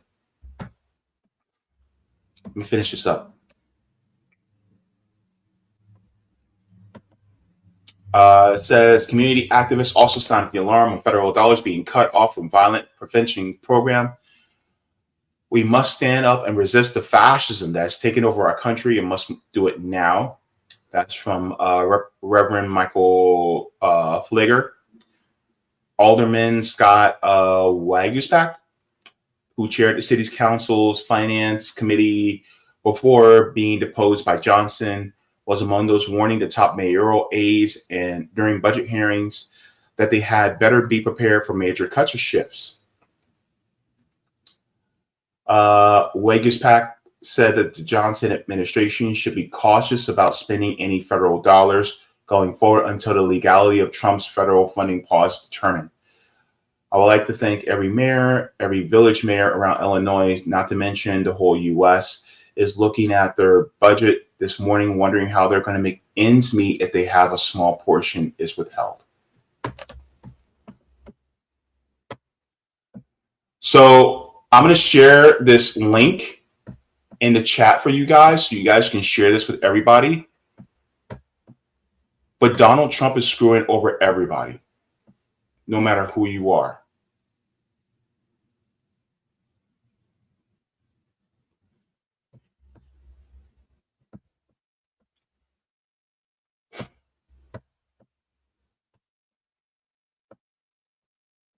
You know what? I'm going to make a statement, and it is what it is. I'm just going to make it. Joe Biden was willing to do a genocide abroad. Donald Trump is willing to do a genocide at home.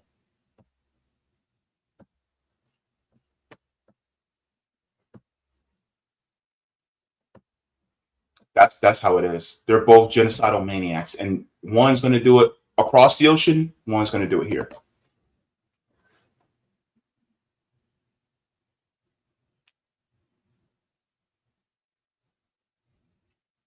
They're cut from the same cloth.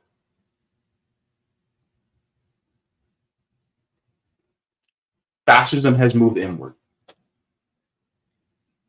If you voted for Donald Trump, look, you were swindled.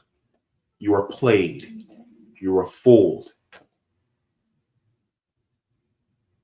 It is time for you to leave both parties. Start to join your fellow workers. I'm telling you now.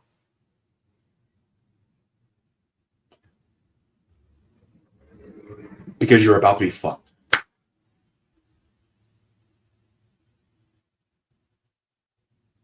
Joe Biden did it to the people who voted Democrat.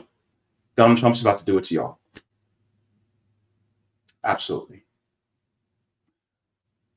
I'm telling you this because I care about you as a human being. When it comes to your safety, when it comes to your freedoms, he is going to screw you over, and he's already started.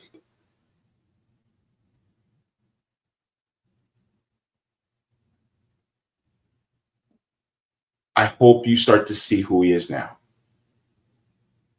He's a billionaire. They don't care about you. Donald Trump is a George Soros for conservatives.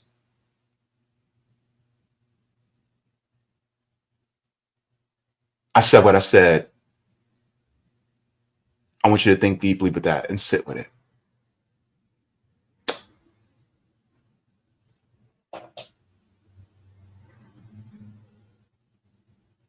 We got to walk away from these people who threaten our democracy. I hope you choose to walk with us. Go ahead and like the stream, y'all. That story pissed me off. That story, oh my God, I would get louder, but I don't want to scare my mama. Oh my God. I wish this had liquor in it.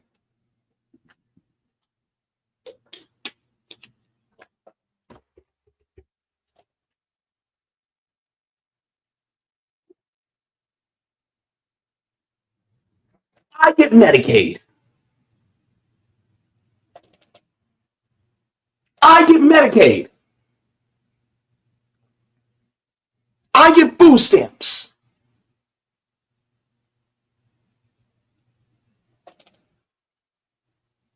I had to spend money that I didn't have just to go to the doctor today.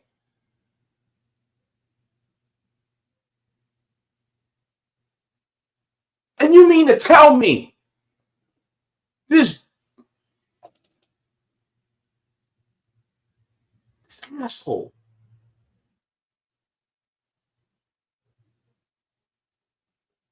decides to pull this? And you know Ron DeSantis is going to stand right behind him.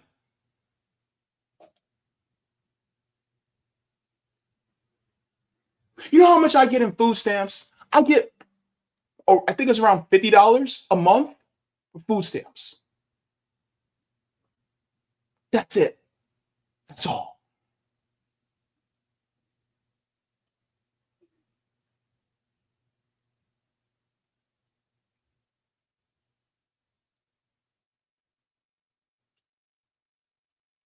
My food stamps went down when the cost of living increase happened with disability.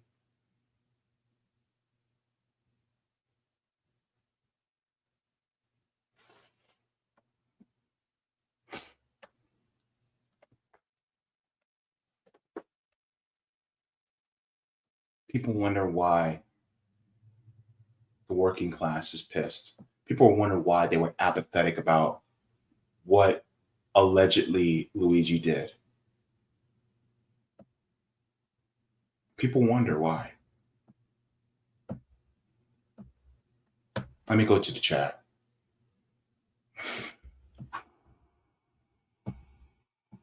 Calm down, JB. Calm down, man.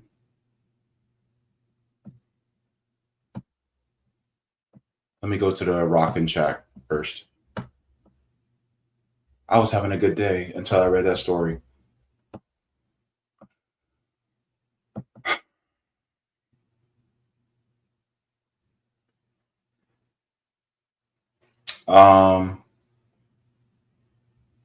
Roger says Floridians run a CBI to give yourself the power to run CBI laws or repeal the law of law as well, which only requires 50 plus to approve or upheld.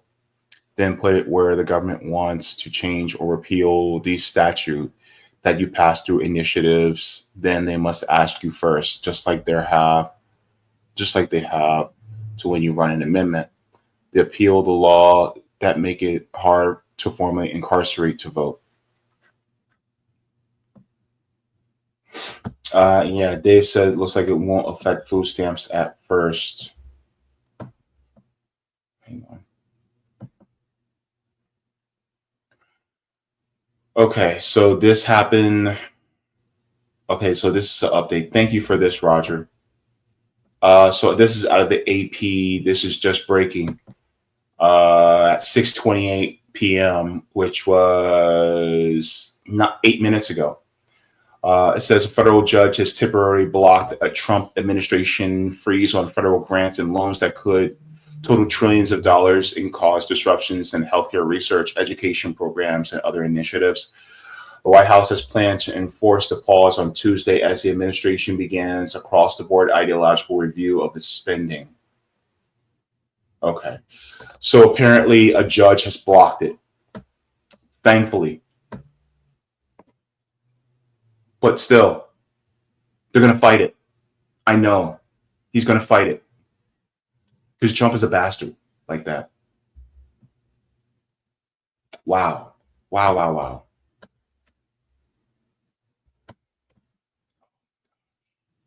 Okay, thank you very much for that, Roger. Dave says, looks like it won't affect food stamps at first. Roger says, here's the thing. Federal government sways from blue to red and from red to blue, but states stay red or blue. Why not depend on the feds when we could have single payer in government hospitals, medical facilities, at home, CBI, citizen ballot initiatives, baby. No federal standard on medicine is saying handle it locally, meaning challenge doctors and governments. Love how these guys are so fascist. They just knock down the function of the Medicaid portal but the federal Dems set the government up for this. Yeah. And the problem is that the Democrats gave us Trump. That's the problem. If you get mad at me for that, look up the Pied Piper strategy. Google it, the Pied Piper strategy. The Democrats gave us Trump. Let's go into the rest of the chat. Oh my God. This is evil, bro. Evil.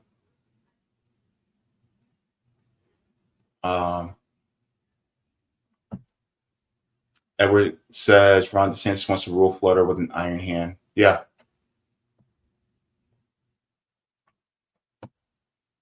Amy says they get public funding so long as partisans don't play keep away with the money, as happened with Steinware. Yeah, that happened federally.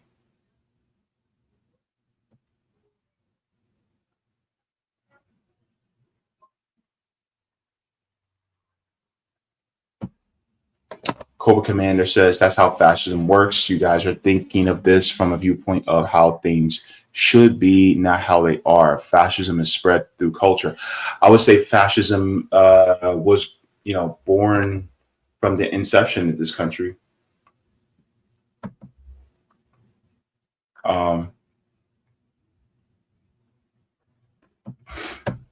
Yeah, thank you very much for that, Rob. Copernicus says he's a fascist. Biden was a pragmatic fascist. Trump is not pragmatic. Yeah, EMK, he's a man child. Yeah, he is. It's just the immaturity of this man. Outside Steelers fan says, hate saying this, but at this point, he may be worse than the corpse. Never thought that was possible.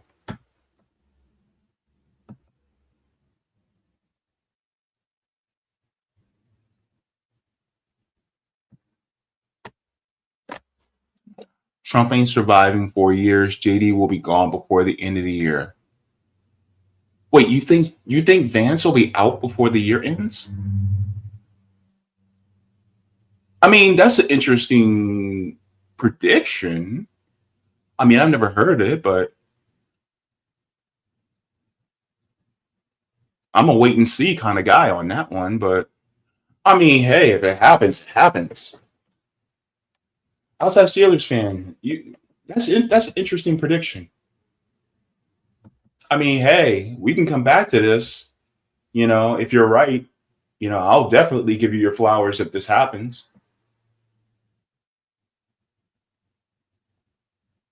Unemployed scholar says he's starting to end the U.S. as a country responsible to everyone in it. It's now the U.S. as a white, wealthy, normative country. Yeah.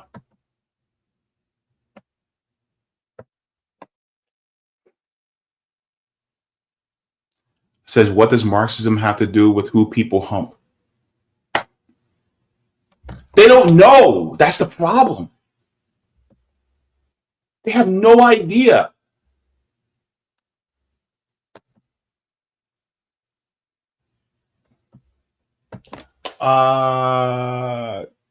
Sipsaw says, hello, Jay. Are you going to Seattle next month? I'll be there with Justin B.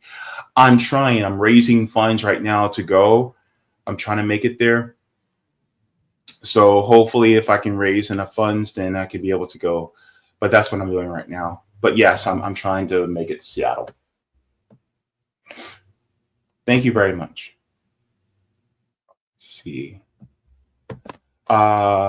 Sisyphean Task says this is going to cripple research, especially at universities with far smaller endowments than University of Chicago. Exactly. Is this going to affect their thesis? Is this going to affect them getting their the degrees? Is this going to affect them? Like, I wonder.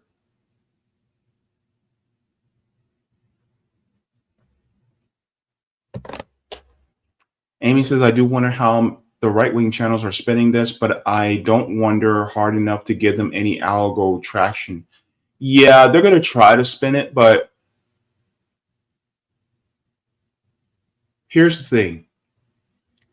If this happens, if he succeeds if they beat a judge blocking this, right? And if they succeed in doing this, it is going to, people are going to die. People are going to die.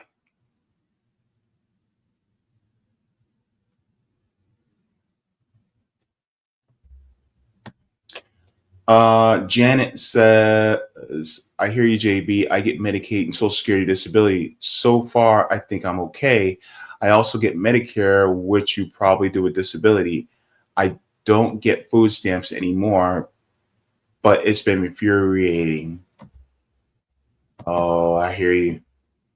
It's been infuriating for a long time. Them not removing the FICA income cap and not passing single payer. Yeah. Like, I do get Medicare, but the thing is like Medicaid picks up part of the cost as well. And then I get food stamps. And so if my food stamps get affected, like, let's say it's not being affected right now, but what about next month? You know what I'm saying?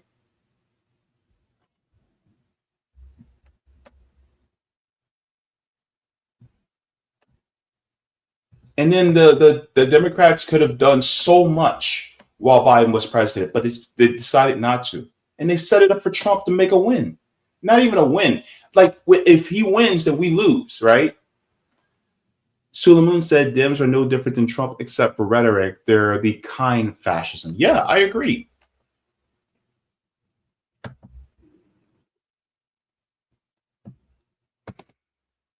Roger says, I would say to people, don't get emotionally invested in Trump's cabinet. Half of them will be gone by the end of the year, just like last time. I think, yeah, I agree. Because he can't keep nobody because, you know, he's an idiot. But the thing is that he's a bull in a china shop. That's the thing. And anything that's good for workers, he's going to attack. Biden will say he's going to do what he can for workers, but he'll still ruin it.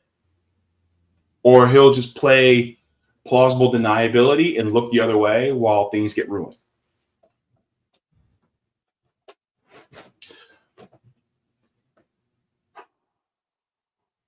But yeah. That was an extra bonus segment that I wasn't planning on doing, but I did. So I just want to thank you guys for tuning in. And yeah, just continue to keep trying to build dual power and do mutual aid, like Joey was saying earlier.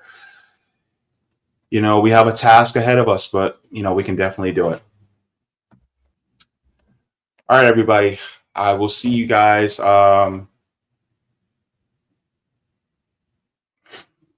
What's going to be for, I'm trying to check and see. Oh, yeah, RBN. We're doing our roundtable this Thursday, so that's going to be good. And then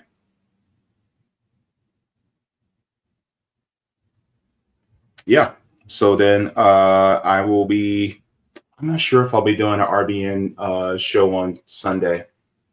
I wanted to do this martial arts class, so I might end up doing that, but we'll see. But yes, guys, take care of yourselves, okay? I know Sabby goes live in a little bit, so I don't want to crisscross with her like that. But guys, go ahead and go to Sabby's channel and give her some love and say hello. Tell her that JB sent you. All right.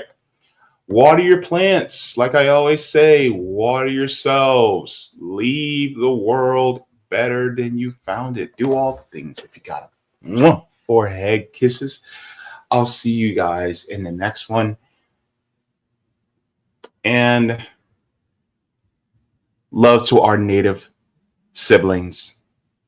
Land back and reparations for Black folks. Take care, everybody. Thank you so very much for watching my channel, and I deeply appreciate it from the top and bottom of my heart.